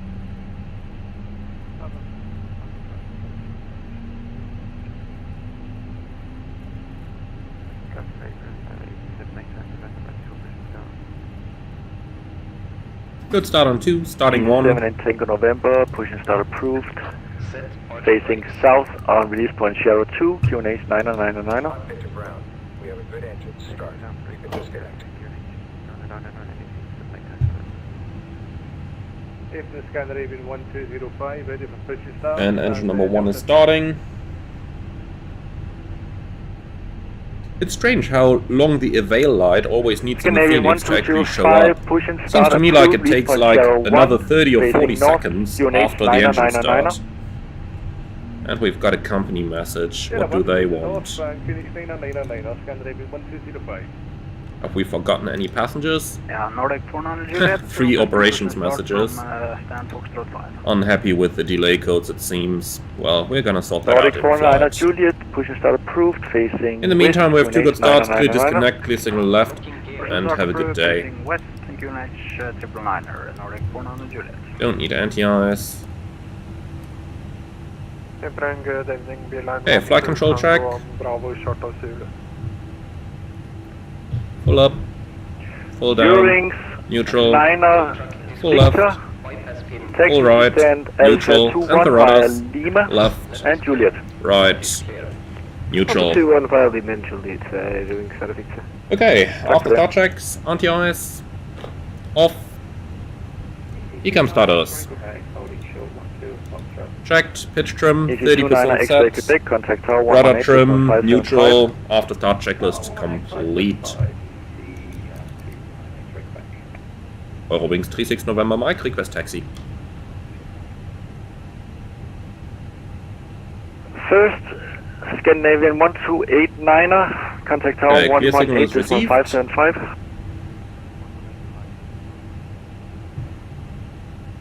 Last plane code.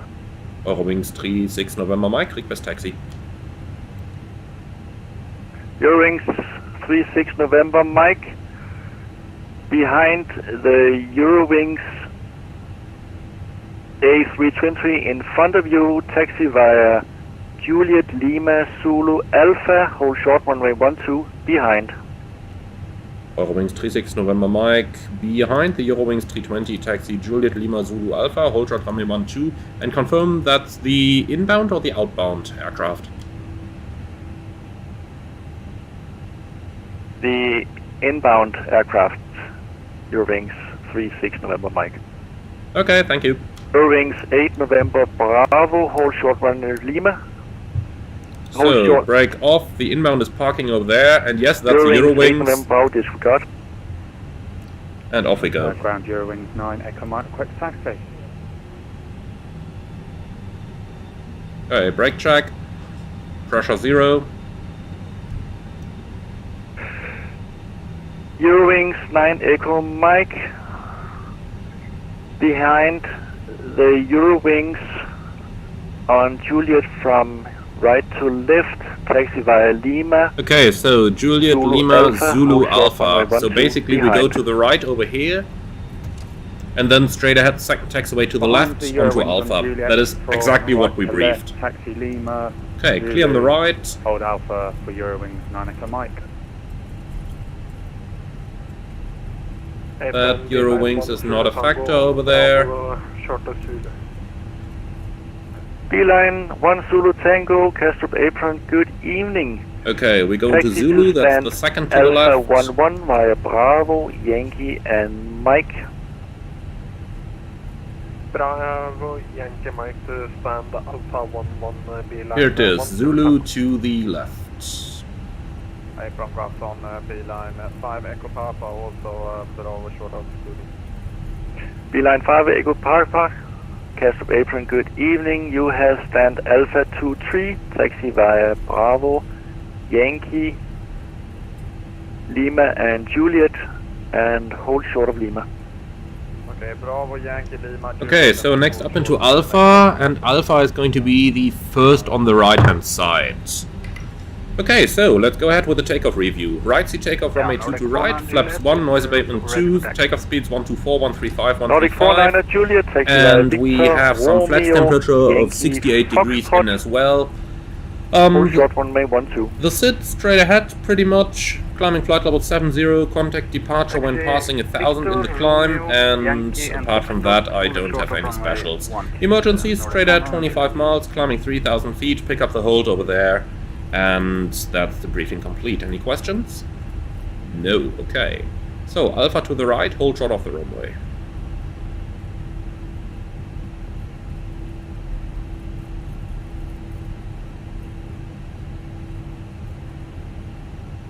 Then clear on the right to hold short.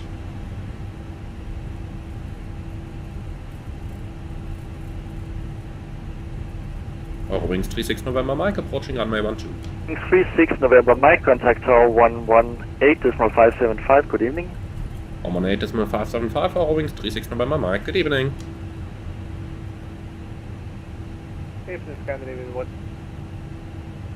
Astro Tower, good evening, Eurowings 36 November Mike in Alpha holding short 12. Eurowings 36 November Mike, Astro Tower, very good evening. Cross runway 30, then continue on Alpha. Cross runway 30, continue Alpha, Eurowings 36 November Mike. Okay, that's basically over here. Cross the runway and then straight ahead. Clear on the left. Clear on the right. Strobe light on. 9 Echo Mike, holding short, runway 12.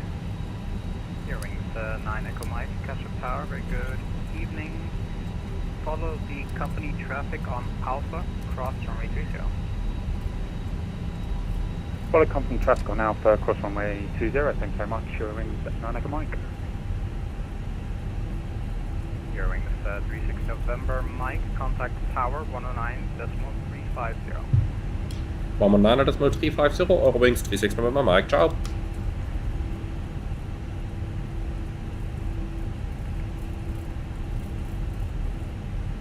Have a good evening, Eurowings 36 November Mike, ready when reaching. Eurowings 36 November Mike, good evening. We're going to right at Alpha 1, please. Taxi Alpha 1, Eurowings 36 November Mike. Okay, Alpha 1 is first left. Then we can do the taxi checklist. Flight controls checked, flap setting, config 1+F, radar PWS, on and auto, engine mode selected normal, and eco memo, takeoff no blue, taxi checklist complete.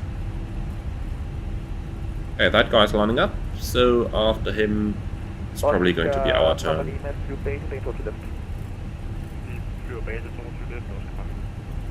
Eurowings 9 Echo Mike, good evening. We're going to right at Alpha 1. Runway 20 right, Alpha 1, Eurowings 9 Echo Mike.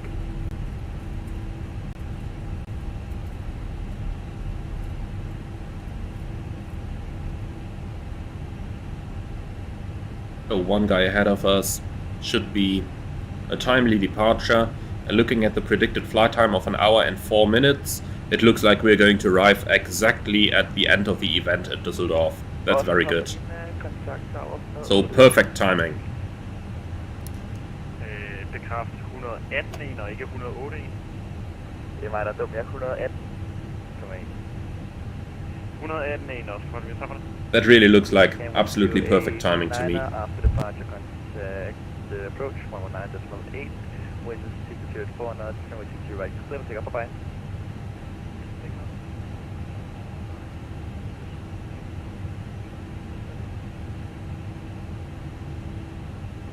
Eurowings 36 November Mike Pan departing Scandinavian Airbus A320.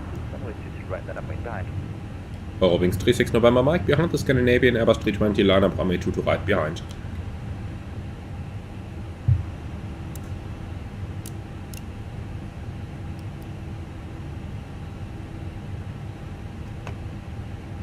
Slip down the matrix for the Mike at Zubo. Having true seats for departure, please. Number Okay, he's rolling.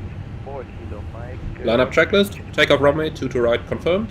TCAS, Tara, PAX off before takeoff checklist complete. Crew, no matrix for the Mike.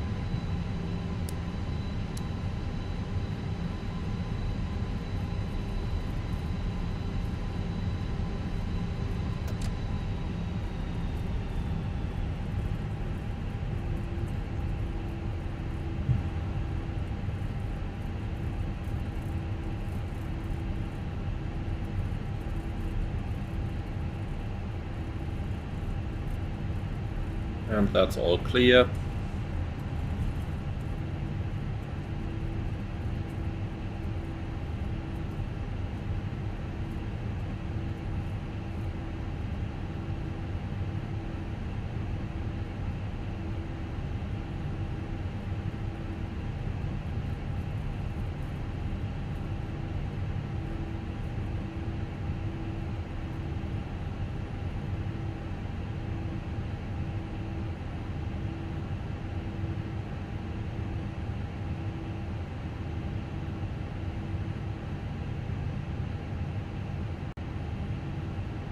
Okay, ready any moment.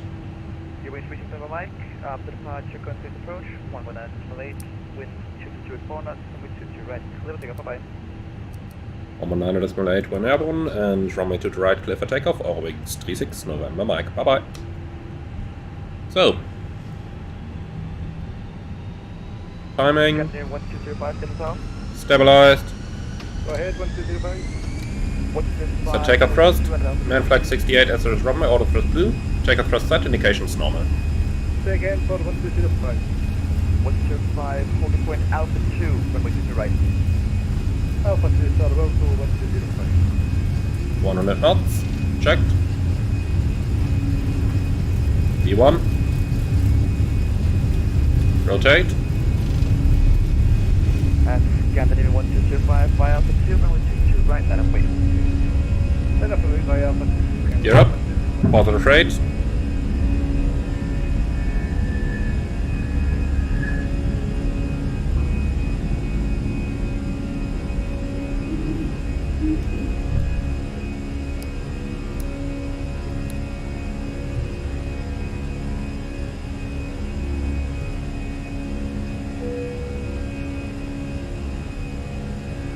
Set climb thrust.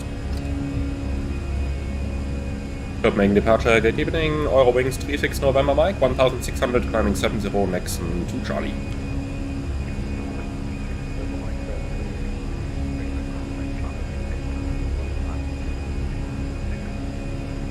Climb maintain flight level 190, proceed direct Nexon, Eurowings 36 November Mike. Set, 190 checked, flap 0.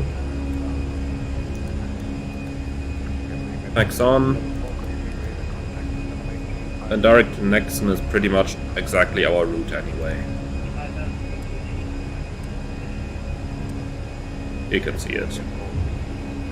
Directly along the route.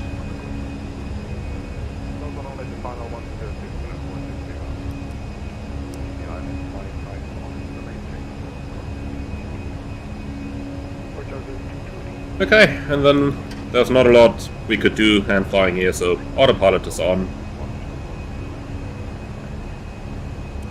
But they've got quite a bit of traffic over here, which is always nice.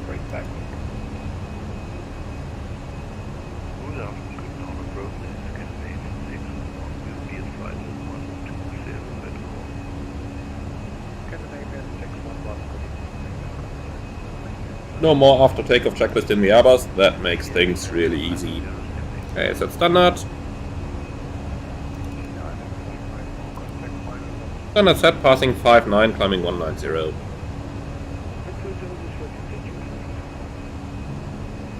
Lucas, impressive how you got all the knowledge of the 320 while flying the 737 daily. Yeah, I really worked on the 320 a lot in flight simulation before I did my 737 type rating. So that's the reason why I have a little bit of 320 knowledge there. And then I started reading into the Airbus again as well in order to prepare myself for the upcoming type rating. So that way, you know, it really makes your life a little bit easier to start to prepare early. And then of course you know me, and you know that I'm happy to share that knowledge on the channel, so yeah.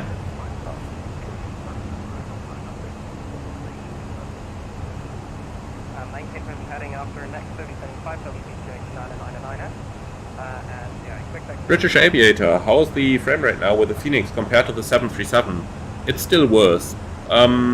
It's not as bad as it used to be in the very beginning, but it's still not as good as the frames of the 737. But the 737 just seems to be better than almost anything, but they've put a lot of work into that as well. Okay, passing 100. Are we going into any of those clouds? Yeah, anti-ice on. Keep the passengers seated for now then. No more restrictions.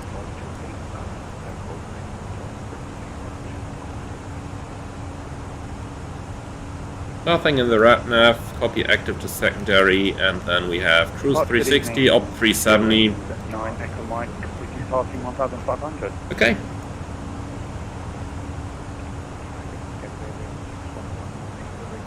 And monitoring 1 to 1.5.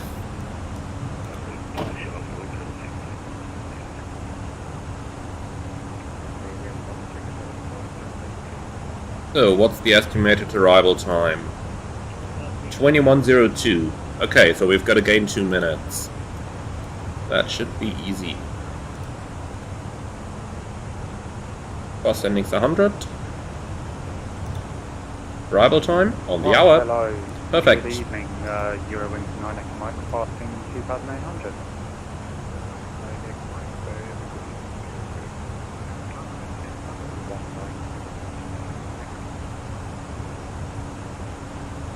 Maintain flight level 1. And British Aviator, yeah, the 737 is incredible. Can't wait for the tablets.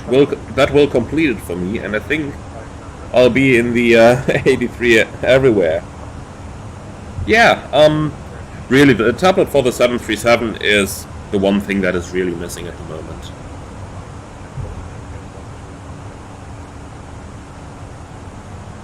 One to 1 decimal 375, Eurowings 36 November Mike. Good evening.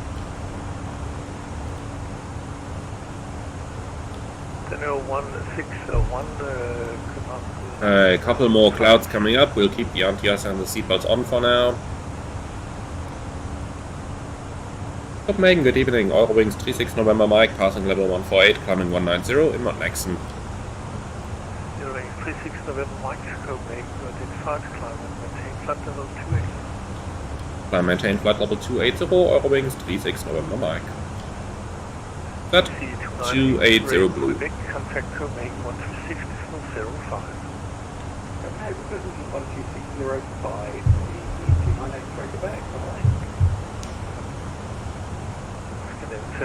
Farm Echo, why is your weather radar working and mine not?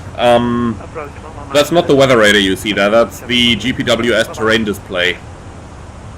So the blue returns you see are the is the water, and the black basically is the terrain, because there just is no hills over here, so that's why you get only black on the terrain there.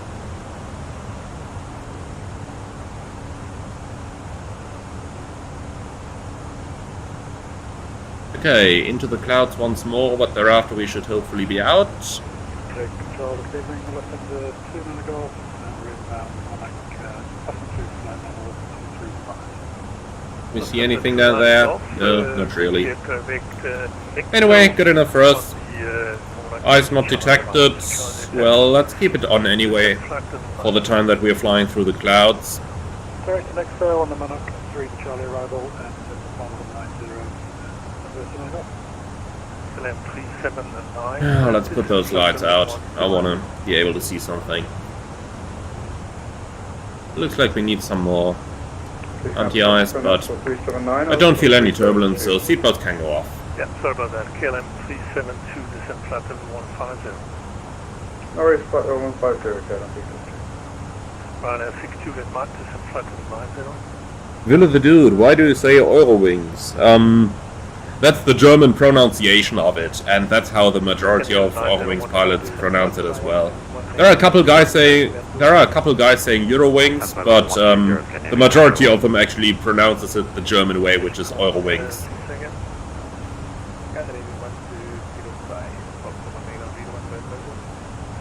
KLM 1205, good evening, identified climb flight level 240.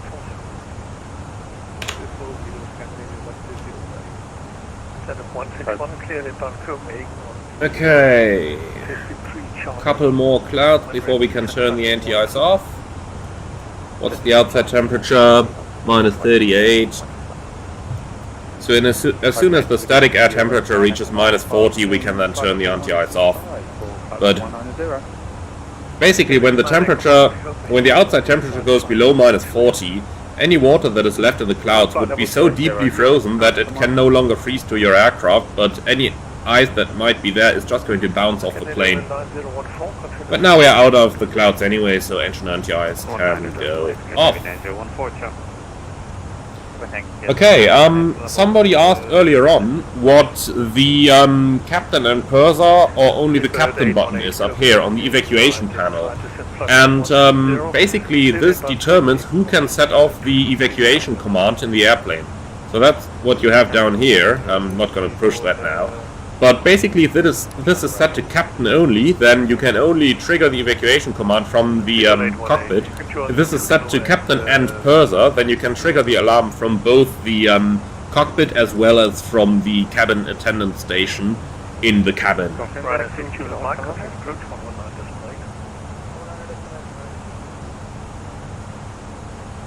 Goodwin, good evening, nice to see you here.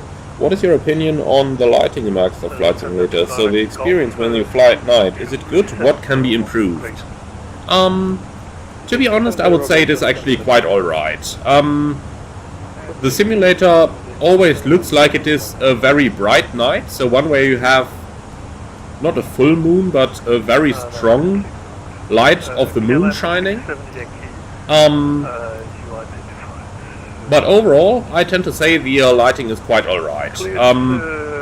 Of course, the quality deteriorates with the cockpit lights. So, with the cockpit lights being turned up as they are right now, we should not be able to see anything outside. Especially when I set them to all bright, then you would only see black outside now. But when your eyes get adjusted to the darkness, like right now when I have the floodlight turned off, when the eyes adjust to the darkness, then you can actually see as much outside as you can right now in the simulator.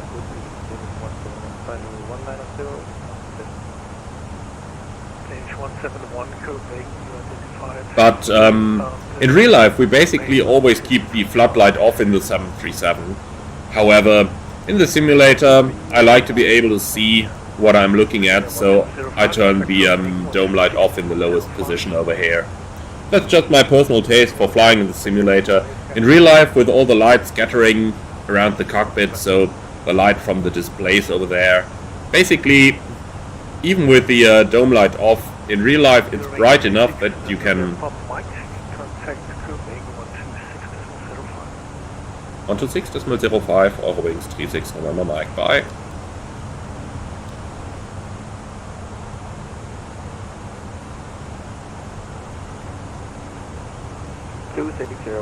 And we are able to short approach if you want to move. Right, you're maintaining 2 down. What about? Copenhagen, good evening. Eurowings 36 November Mike, climbing level 280 inbound, Gimru. Doing 36 November, Mike, Copenhagen, hello. I think you've been sent the wrong place. You should go to Mustang now, frequency on 133 at 950. 133 decimal 950, Eurowings 36 November Mike, good night.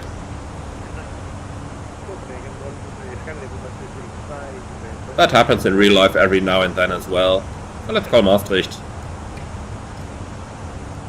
Maastricht, good evening. Eurowings 36 November Mike, climbing 280 in Mount Gimru, requesting 380. 36 November Mike, Maastricht, hello, identified climb flight level 380. Climb flight level 380, Eurowings 36 November Mike, can confirm your CPDLC lock on. Confirm Echo Delta Yankee Charlie. Echo Delta Yankee Charlie, Eurowings 36 November Mike. Okay, set 380 blue. And that's in here as well now, Optimum 380 as well. Then we can also log on to CPDLC. Connection, notification, Echo Delta Yankee Charlie. Notify. Notifying.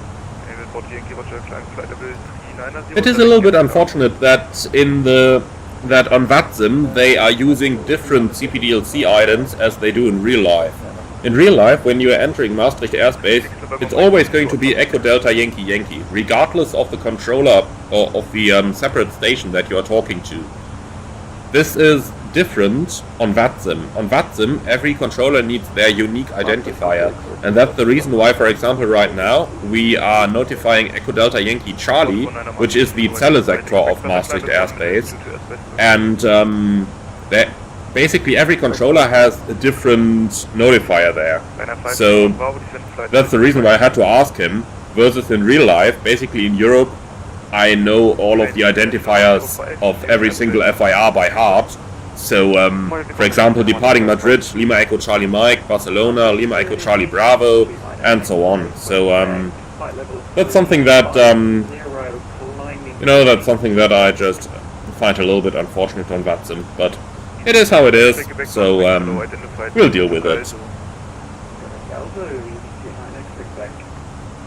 Goodwin, here's the message coming, and lock on accepted, that's message number 1. The message number 2 as well, current unit, Maastricht Center. Okay, close. And close. So now we're logged on and connected to CPDLC. Passing level 300, differential pressure, cabin climbing, temperatures are good. Very nice. We released the passengers. Okay. That's nice.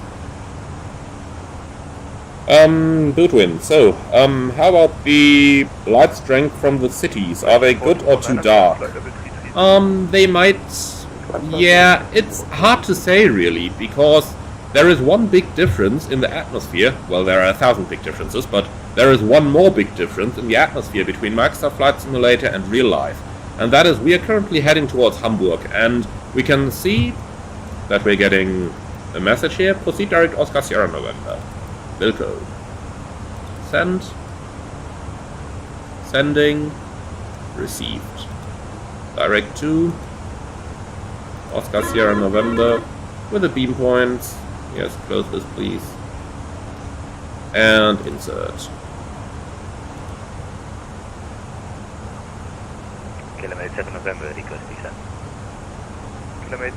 Okay, so basically up there we can see Hamburg, and on the display we can see it's round about 50 nautical miles ahead of us. Now, in real life, you normally don't have visibilities that are as good as they are in the simulator, mostly. So, in real life, normally the upper visibility is limited to something in the region between 60 and 100 nautical miles. It can be a lot less as well. So, the interesting thing for us here is that it is quite hard to make a judgment on how good the visibility of cities is at night in the simulator, because we don't know what the upper visibilities are.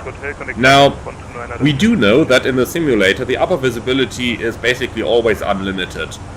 Microsoft Flight Simulator just doesn't know that upper level visibility restriction. which is unfortunate because it really makes a huge difference between visibilities in real life and visibilities in the simulator. But in the simulator here, if we assume an unrestricted visibility, then the light of the cities is indeed too dark. Like, if there was nothing impairing our visibility right now, then the city should be quite a bit brighter. However, if we assume that, like in real life, there is some limited visibility in the upper areas, then the level of brightness of the city is acceptable to me. However, in total I would say brighten them up. From the upper levels, and the lower levels it's actually quite okay, but on the upper levels, brighten the cities up a bit and introduce restricted visibilities at upper flight levels. That would be a good compromise in my opinion, and something that is really necessary in the sim.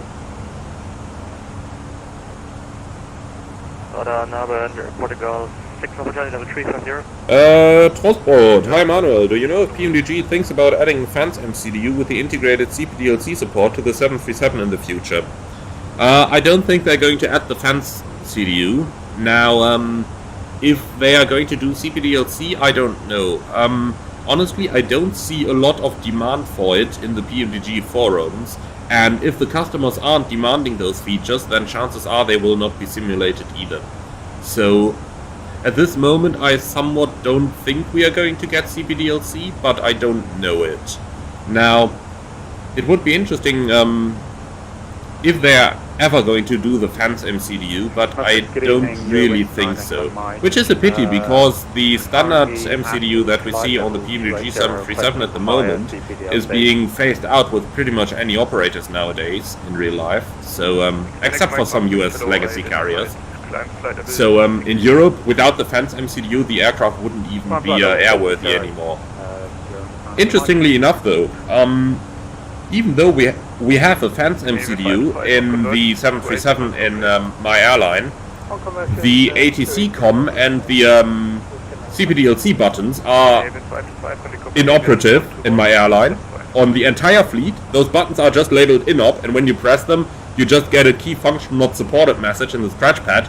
So in my airline, we always have to go menu, data link, and then we can access the CPDLC menus, which is quite a pain to be honest, and which is the reason why quite some pilots actually accidentally forget to lock on CPDLC, because it's just pressing so many buttons and because it is annoying. And then Ras has been asking, first of all, good evening, do you know where I can find the FCOM 1 and 2 for the 737? Well, they are no longer shipped with the PMDG 737 because Boeing revoked that part of the licensing agreement, but if you Google for them, you can definitely find some 737 FCOMs.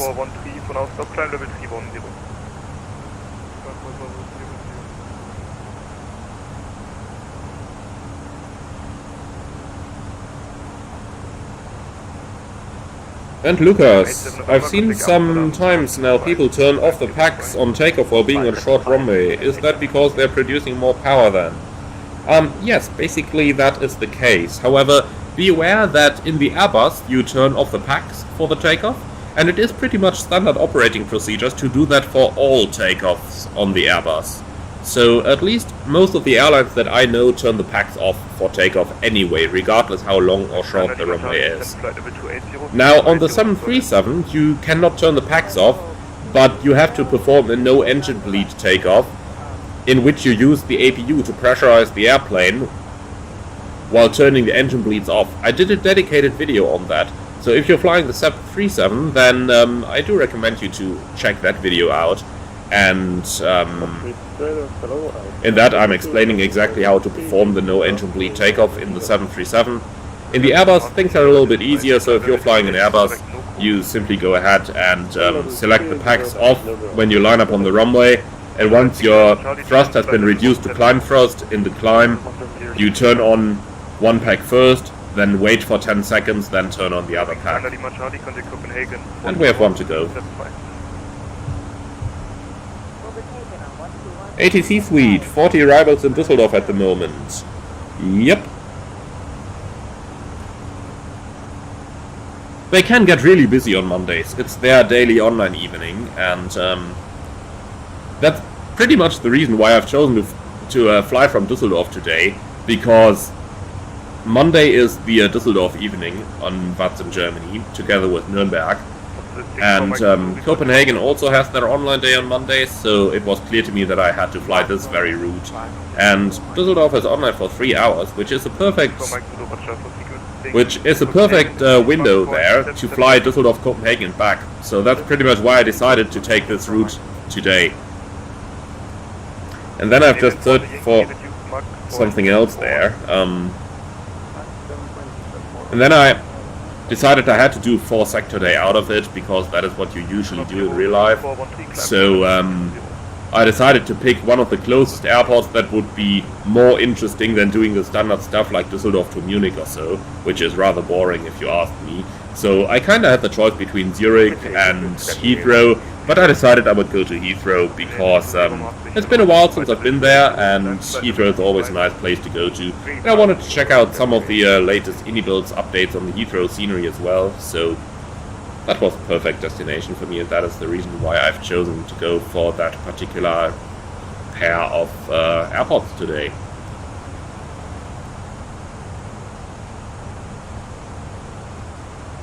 Okay, so 106 nautical miles to go. That leaves us with a little bit of time here to relax once again, and a little bit more on the topic of a standard day in the life of an airline pilot here. What you've seen in today's live stream is pretty much what you can expect on the majority of working days in the airlines. It's either 2 long flights or 4 medium to short flights. Now, if you're flying for Ryanair, you're going to do 4 2-hour flights in a row. If you fly for a decent airline, you will do, let's say, 1 or 2 flights in the region of about 2 hours and then 2 short ones, something like that. Or in many cases in airlines like, for example, Eurowings, you are just going to do 4 1-hour and a bit flights like we are doing it today. So that would actually be quite a typical working day there. Don Vosa is asking, hi there, how did you change the smoother altitude indicator on your screens? That's a good question. I'm not 100% sure what you actually mean with that. Could you explain a little bit more, Don Vosa? ATC Suite, thank you for a great stream, very informative. Be my guest, my friend.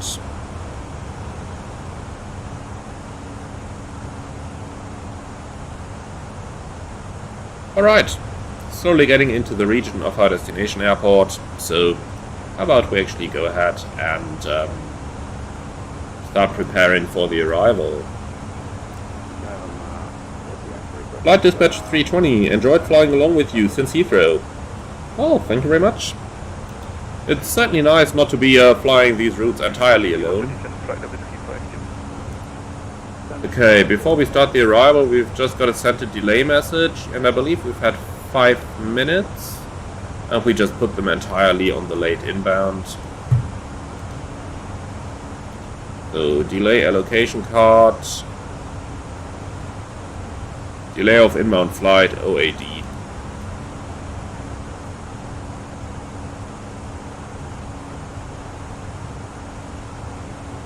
Then let's see what time we landed.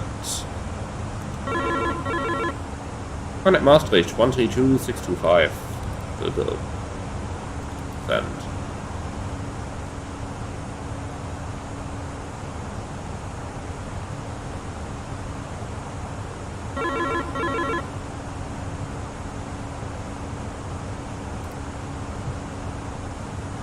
And Hannover, Echo Delta Yankee Romeo. Perfect.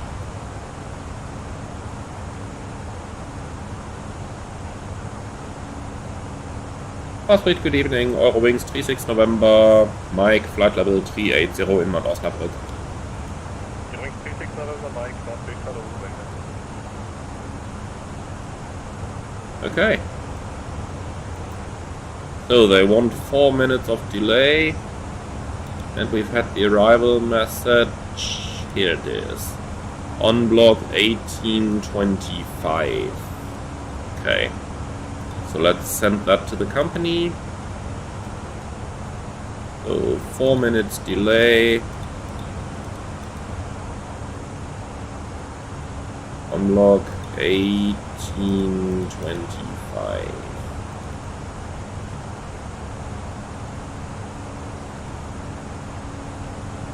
Okay, send.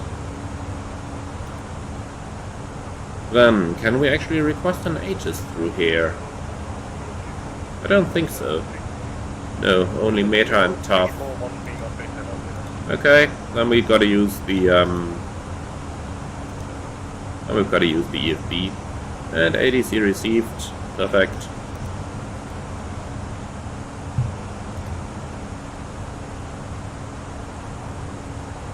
So, arrival, Düsseldorf, HOTAS. Information kilo at 1950, so that is actually 34 minutes old by now. Automated weather message, expect ILS approach, runway 23 right, runways in use 23 left and right, transition level 70, wind 220 at 14, slightly variable. Visibility 10 kilometers, clouds few 2,800, scatter 3,500, 4,600, temperature 5, dew point -1, QNH 1002, or 2959 inches, trend NOSIG, information kilo out, departure frequency is not interesting for us. Okay, so we're gonna do runway 23 right, and I've opted for the ANAV approach today because that promises to be a little bit more interesting there. Delta Lima 450, then let's also put Delta Lima 455 in there. Well, the chances are good we might get a shortcut to go there.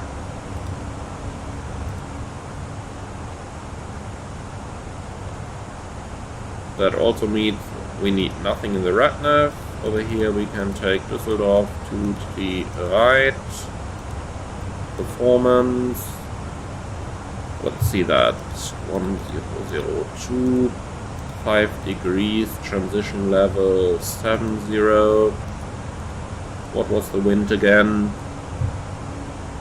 220 at 14.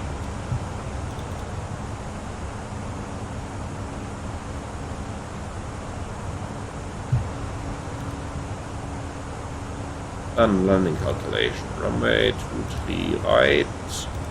It's a dry runway. We'll take the latest weather.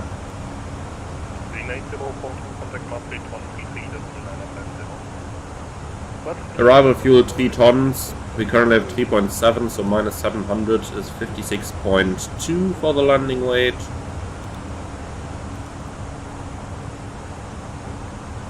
.2. Low auto brake, idle reverse. No, that doesn't work. What if we take max reverse? That makes no change. Flap full. Also doesn't help. Okay, so flap 3. Auto brake medium. Looks like it.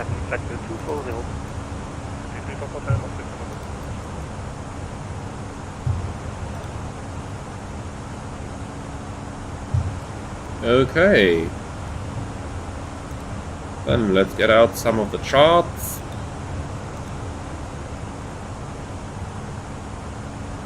Master, good evening. Eurowings 9 Echo Mike with you, flight level 360. 9 Echo Mike 160.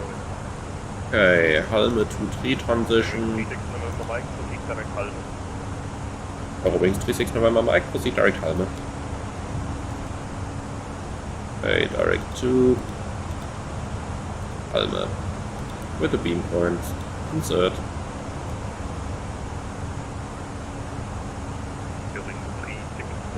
Nice little shortcut here. Okay then, we try to search for the approach charts. So, ANAV 23 right. Boeing 36 November Mike, descent level 250. That 250 blue, descent. Quite early descent here, but that is actually typical German airspace. They make you descend really early, and then typically they make you descend really fast as well. Don Vosa, regarding your question on the speed indicator, Skyflyer Dan is actually entirely correct with his explanation there.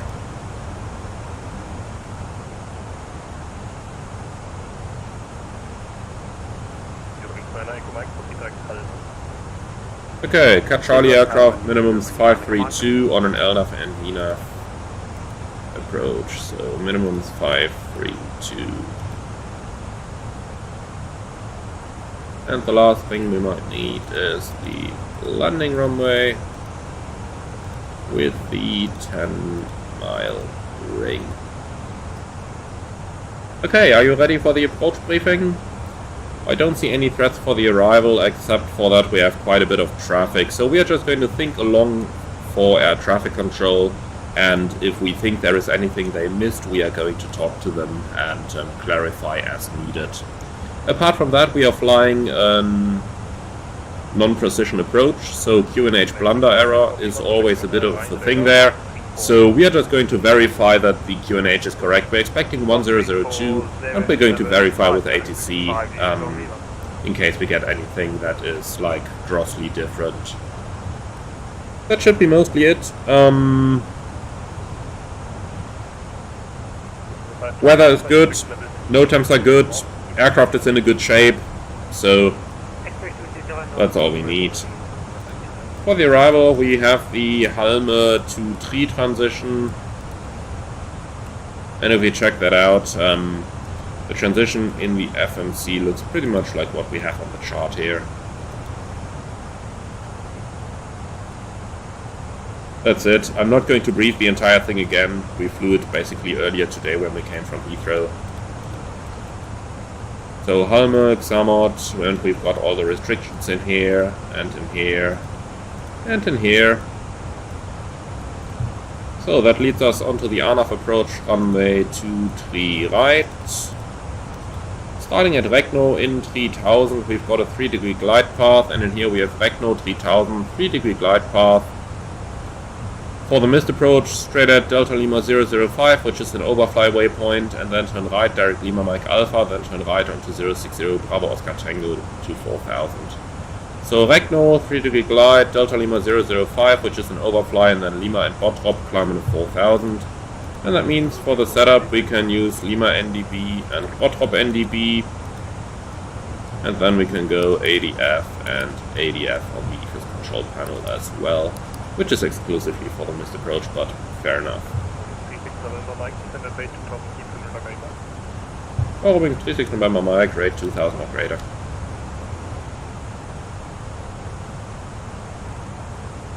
Okay, vertical speed.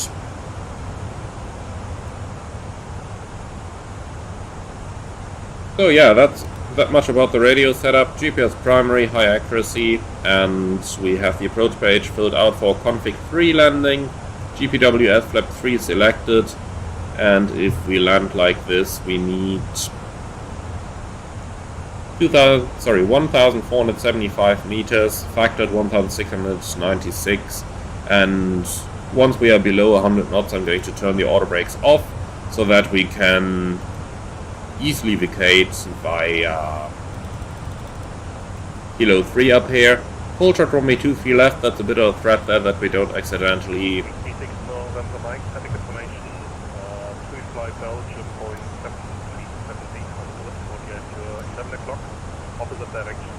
be that guy. Eurowings 36 November Mike, we're looking at traffic inside. Okay, over here it is. That guy shouldn't be a factor.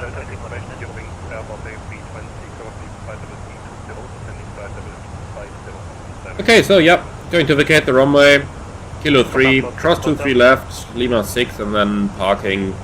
Honestly, it could be anything, so I don't really know where they're going to park us. Any questions on the briefing? No? Okay.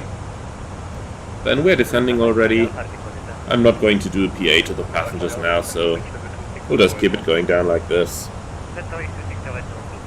Lucas Arman, does your airline use A320s? If so, are you able to fly them? We have some A320s, but I am not type rated on them.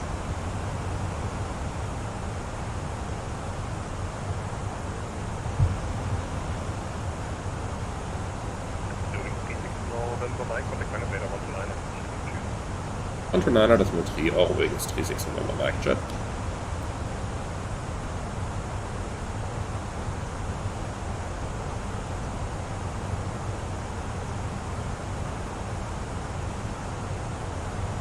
Landradar, schönen guten Abend, Eurowings 36 November Mike, descending level 250, 2000 or greater in Halme. Eurowings 36 November Mike, Langen, hello, identify, set Halme to 3 transition, when ready descend to reach flight level 140 at Halme. Halme to 3 transition, descend to reach level 140 at Halme, Eurowings 36 November Mike. Yeah, forget about the when ready, we are descending already, so level 140. And in the box, Halme 140 is in. Okay, easy going. Charlie Fox from your Alpha, speed to 20 minutes.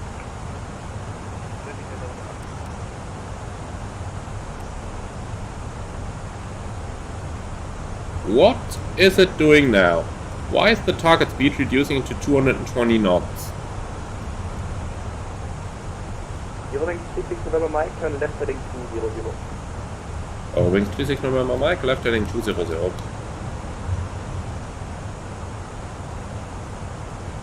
Heading cell.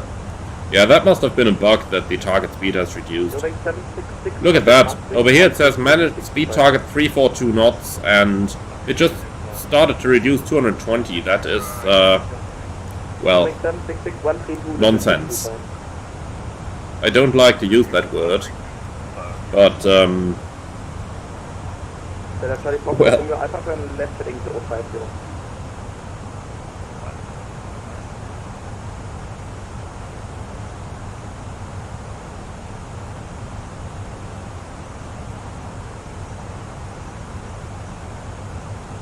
And BKG Blueface, I thought I heard your voice on the frequency. Yep. couple guys do every now and then.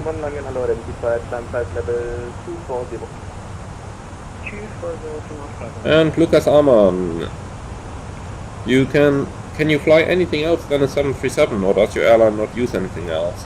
Well, as said, they have some A320s and we have some Learjet 45s as well, but I'm not type rated on any of those, so I can't fly any of those as well. Okay, so what is ATC's plan?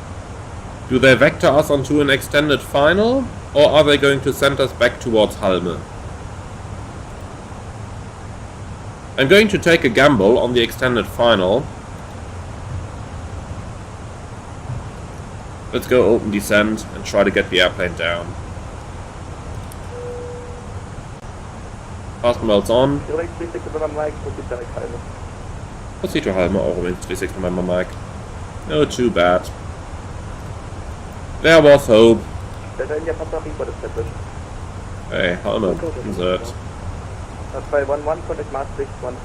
And in nav mode. I wonder why they did that again. Repeat, Maastricht 12. 511 132 and 625.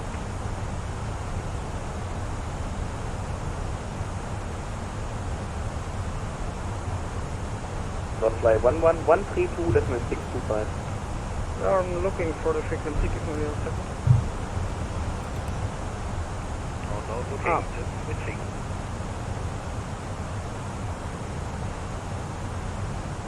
So, film out, fly 111329075. Bye bye. That was interesting, that guy. He gets the frequency from ATC, he replies, yeah, I'm looking for it. Well, I don't know, just dial in whatever ATC told you and then flick that active. Okay, level 140 at Halme, so I'm just going to use a vertical speed that's going to bring the blue marker right onto Halme over here.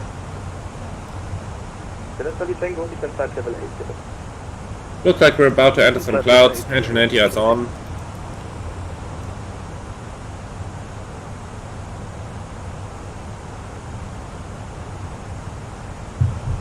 So, what do you guys think? Are we going to fly the entire transition? 128.550, Eurowings 36 November Mike, ciao.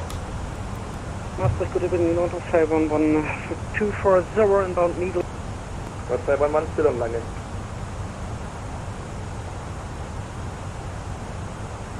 Von Radar schon genannt, Eurowings 36 November Mike, Information Kilo, descending Flight Level 140 inbound Halme. Eurowings 36 November Mike, Information Lima, Island 239, descend to Flight Level 100. Info Lima, descent level 100, request RMP approach 23 right, Eurowings 36 November Mike. Expect RMP. Expect RMP, Eurowings. Okay.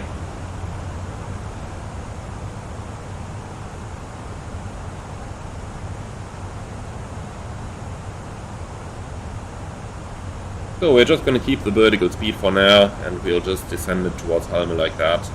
And once we're over Halme, we have to reduce the airspeed anyway. They said they have a new ATIS. Let's see, we've got Lima. 23 right, wind is basically unchanged, 210 at 13, temperature 5, 1002. Okay. Island, right.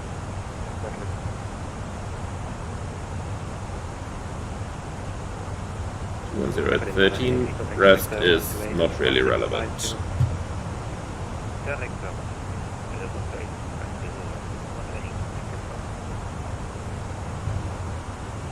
We can pre-select that guy as well, 12865.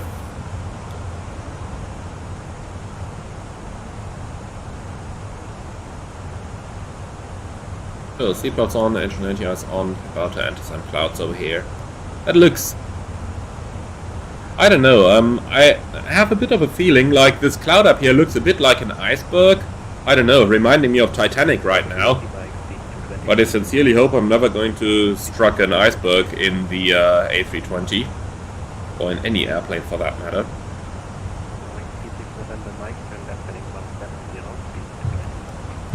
Left hang 170, speed 220, Eurowings 36 November Mike. Okay, 170, 220. Oops, we're definitely going to keep that autopilot. And open these out. Activate approach phase. Of departure, FedEx 77 X-ray Papa at 5,000 feet. I was disconnected, but I reconnected now. FedEx 77 X-ray Papa identified again at 5,000 feet. Fly by set to flight level 200. Okay, anti-ice off. Climb by set to flight level 200, 77 X-ray Papa.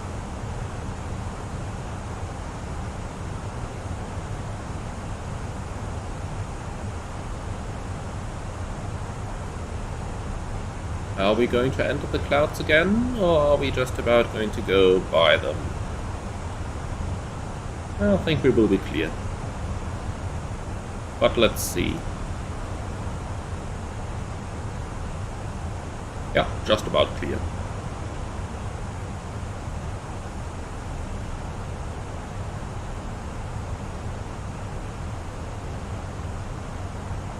Then let's extend the center line. Delta Lima 455, radial in, insert. Nav mode is out. Let's see what VNAV says. We are 300 high, that is alright. Radar, hello, Eurowings 9 Echo Mike, come to flight level 140. Eurowings 9 Echo Mike, hello, Agent Lima, Island 239. 80 Lima, ILS runway 23 right, Eurowings 9 Echo Mike. Eurowings 36 November Mike, just to confirm, expect to cross the extended center line, expect to intercept from the south. Eurowings 36 November Mike, roger. Very nice that he tells us that we expect to cross the extended center line, because otherwise, mostly we would probably have intercepted the center line now if they didn't say anything. Because more often than not, ATC forgets to tell you but wants you to intercept, than the other way around. So very good from ATC that he tells us that we're crossing the center line. And the Aviator, you seem to be flying the 320 a lot more lately. Are you currently getting type-rated on the aircraft and or switching airline? Well, I will be type-rated on the A330 in summer, and that comes with switching the airline, yes. But that's going to be in summer, not yet. Proceed direct to Delta Lima 454, expect ILS 23 right, information Lima. Proceed direct to Delta Lima 454, expecting right and CPH Lima. 23 right. Natürlich. Sorry, 2 fine on. Yep, Eurowings 36 November Mike, turn right heading 230, descend to flight level 70. Eurowings 36 November Mike, turn right heading 230, descend flight level 70. Eurowings 9 Echo Mike, fly heading 220, descend to flight level. Okay, approaching the profile over there. Flight heading 220, descend down to flight level 70, Eurowings Circle Mike. Heading 220. Heading 220, Eurowings 9 Echo Mike. Eurowings 36 November Mike, contact director on 128.650. 128.65, Eurowings 36 November Mike. See ya. Mine's your number 4 is sufficient for you. Should be fine off the Delta. Thank you. Director an Abend, Eurowings 36 November Mike. Doing 36 November Mike, Director, guten Abend. Continue decent altitude, 5,000 feet, QNH 1002, expect 23 left. Descend 5000, QNH 1002 and confirm 23 left, Eurowings 36 November Mike. Doing 36 November Mike, sorry my mistake, you are in for RMP runway 239 and of course expect RMP 239. Perfect, RMP 23 right, Eurowings 36 November Mike. Okay, set altimeter 1002, passing 97, descending 5000. Eurowings 36 November Mike, right 260, cleared RMP 23 right. Okay, heading 260 is in, and as soon as we're established on the heading, we'll just press the nav button and that's it. So 10 checks. Lights going on. We don't need the LS today. Nav 8, Lima and Patron. GPS primary in high accuracy, approach phase active. Cabin crew 10 minutes to landing. 1215 deselected, 10 checks complete. Then of course we can already pre-select the tower frequency, which is going to be 18.3.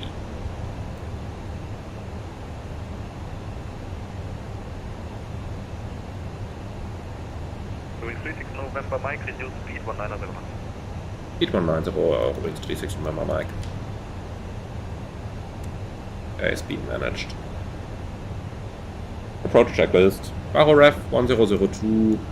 Set and cross check. Seatbelts on, minimums 532. Auto brakes, medium, engine mode selector, normal, approach checks complete. Flaps 1, speed checked.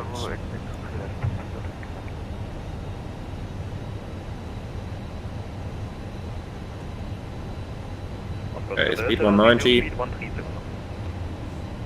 From the inside up there. Correct, if it's fine for you. Yeah, sure. Let's go see Delta. And thank you very much for the congratulations there, guys. Yankee Mike, continue decent altitude 5,000 feet, QNH 1002. 5,000 feet, QNH 1002. Oscar Delta, turn right heading 230. Okay, so let's extend the center line from Regno. Captain 19 Yankee, keep the speed until 5, thereafter let's connect tower 11. Insert, and that looks good. Approach armed. And we'll do the thing manually. 36 November Mike, reduce speed 170. 170 knots, Eurowings 36 November Mike. Okay, Yankee Mike, flaps reduce 2. speed 170. 178, thank you. And we might need a bit of speed brake now.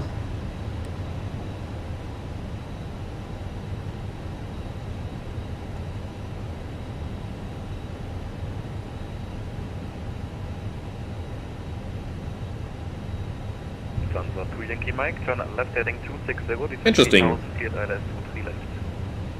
To me it looks like we are almost on the VNAV profile, but 2 miles in front of Regno we are like 2,000 feet high. That profile does absolutely not look correct if you ask me. But let's follow it for now and see what happens. We're cleared for the approach, that means we can descend 3,000. Final approach capture.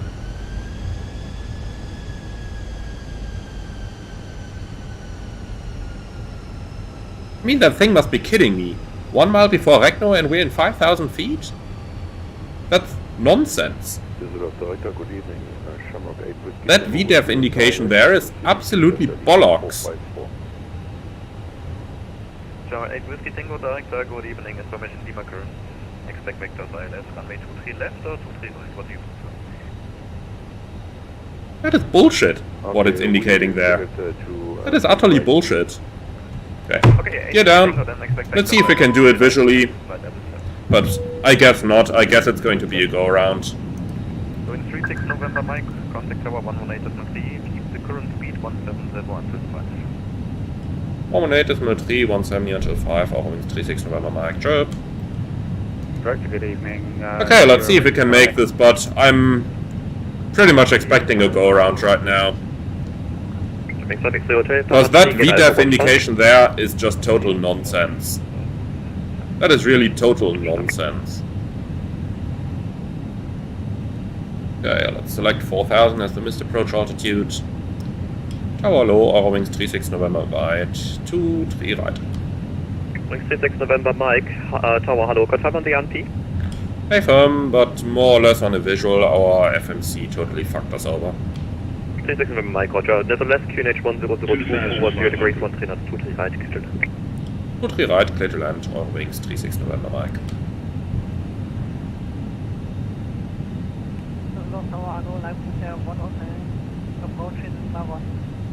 First Airline 19 Yankee, wind 210 degrees, 13 knots, 23 left. Okay, that puppy looks good to me. 6 miles out, 2000 feet, that is fine. Okay, speed managed, let's maintain 160 for a tiny bit here, so that we don't get too slow. Should have done 170 until 5, but tiny bit slower is fine as well. At least we're back on profile. That's where the extra drag of the Phoenix really comes in handy. Und Eurowings wollen immer Tangos on the block. Danke für den Abend und schönen Abend dir. Tschüss, schönen Abend.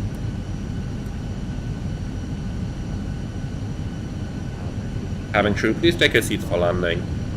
Landing checklist. Econ memo, landing no blue, landing checks complete. Piper, whatever it is, on the runway has been disconnected 3 or 4 times by a supervisor already. Line up and wait runway 23 left. And they ignore the Piper. And Eurowings von Romeo Bravo Tower, hello.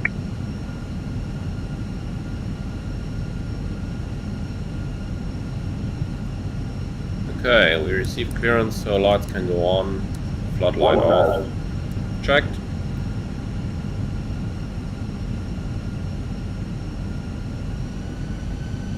Quite a bit of headwind over here, still 45 knots. One in Yankee taxi Lima 6 Papa 3 gate Bravo's O2. And look at how that VDEF is like totally thrown all over the place. I don't know what that Airbus tries to calculate there, but it's bullshit, that's for sure. So Yankee Mike Tower, hello, number 2.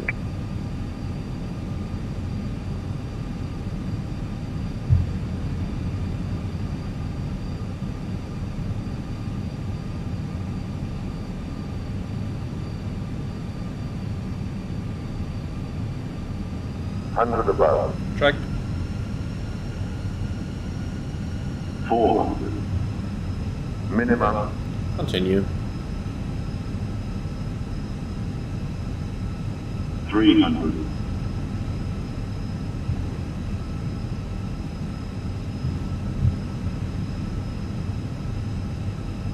200.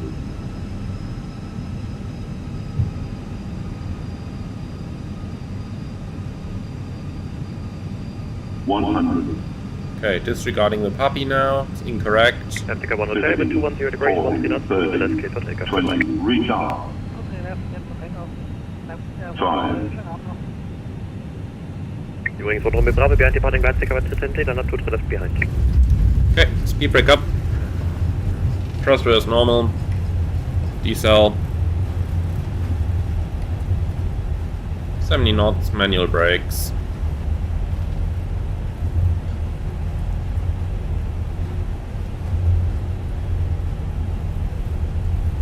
Okay, that was a nice landing, I'd say.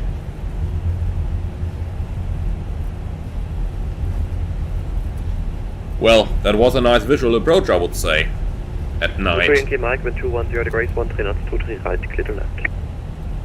3 right. Eurowings 36 November Mike, keep it rolling, crossing shortly. Keep it rolling, 36 November Mike. 36 November Mike, cross to the left to Lima 7. Cross to the left into Lima 7, Eurowings 36 November Mike. Okay, crossing the runway and then off to the right.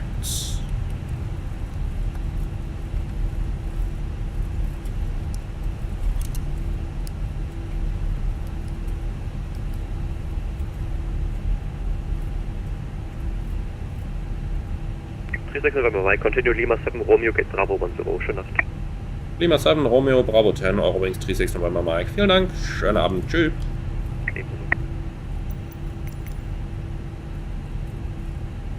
Okay, gate Bravo 10. Follow me, no thanks. And handling by AHS.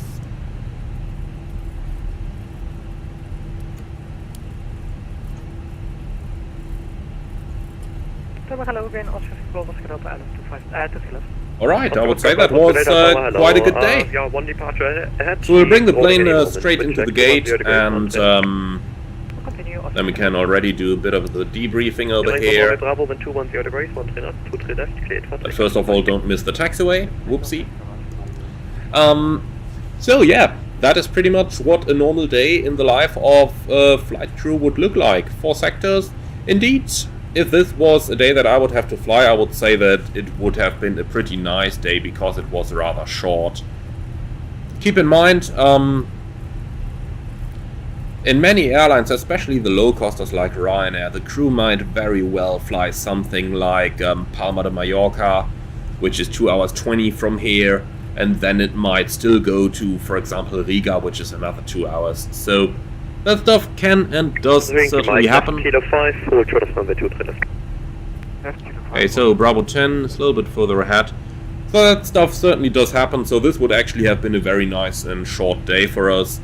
And yeah, with that, I would say we can already more or less finish the stream. So APU is online, shutting down engine number 2. And then Bravo 10 is coming up over here. And here we are.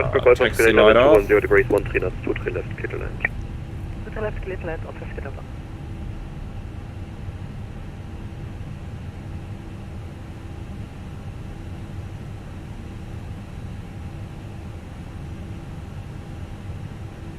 Tower, hello, Eurowings 9 Echo Mike, 23 right. Eurowings 9 Echo Mike, Tower, good evening, wind 210 degrees, 13 knots. Why is the guidance system stuck? Please land runway 23 right. Okay, we're gonna stop here. The guidance system is just broke down. Lovely, absolutely lovely. I have a feeling for some reason everything is going wrong today. Okay, so APU available, shutting down.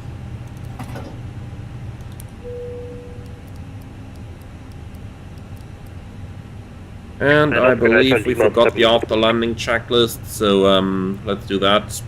Radar PWS off, after landing checks complete.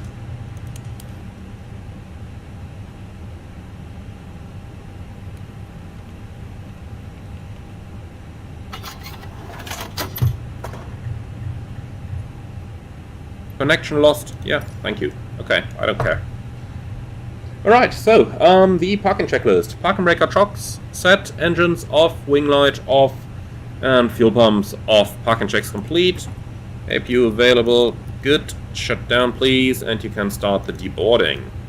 Okay, that's going to be it for today's live stream. Thank you very much, guys. I hope that you found this one interesting, and if you did, then do let me know in the comments below. And do let me know if you want me to do something like this again in the future. For now, though, thank you very much for flying with me, and I'm looking forward to see you all again in the future. So, that's gonna be it. Good evening, enjoy, and I'm looking forward to see you again on the next stream, hopefully very soon. And this, by the way, is exactly what we would do in real life as well. As soon as we land from the last landing, we really make sure to get off the plane as quickly as possible and go home. Most importantly, before the company can call you to fly another flight. Alright guys, that's gonna be it.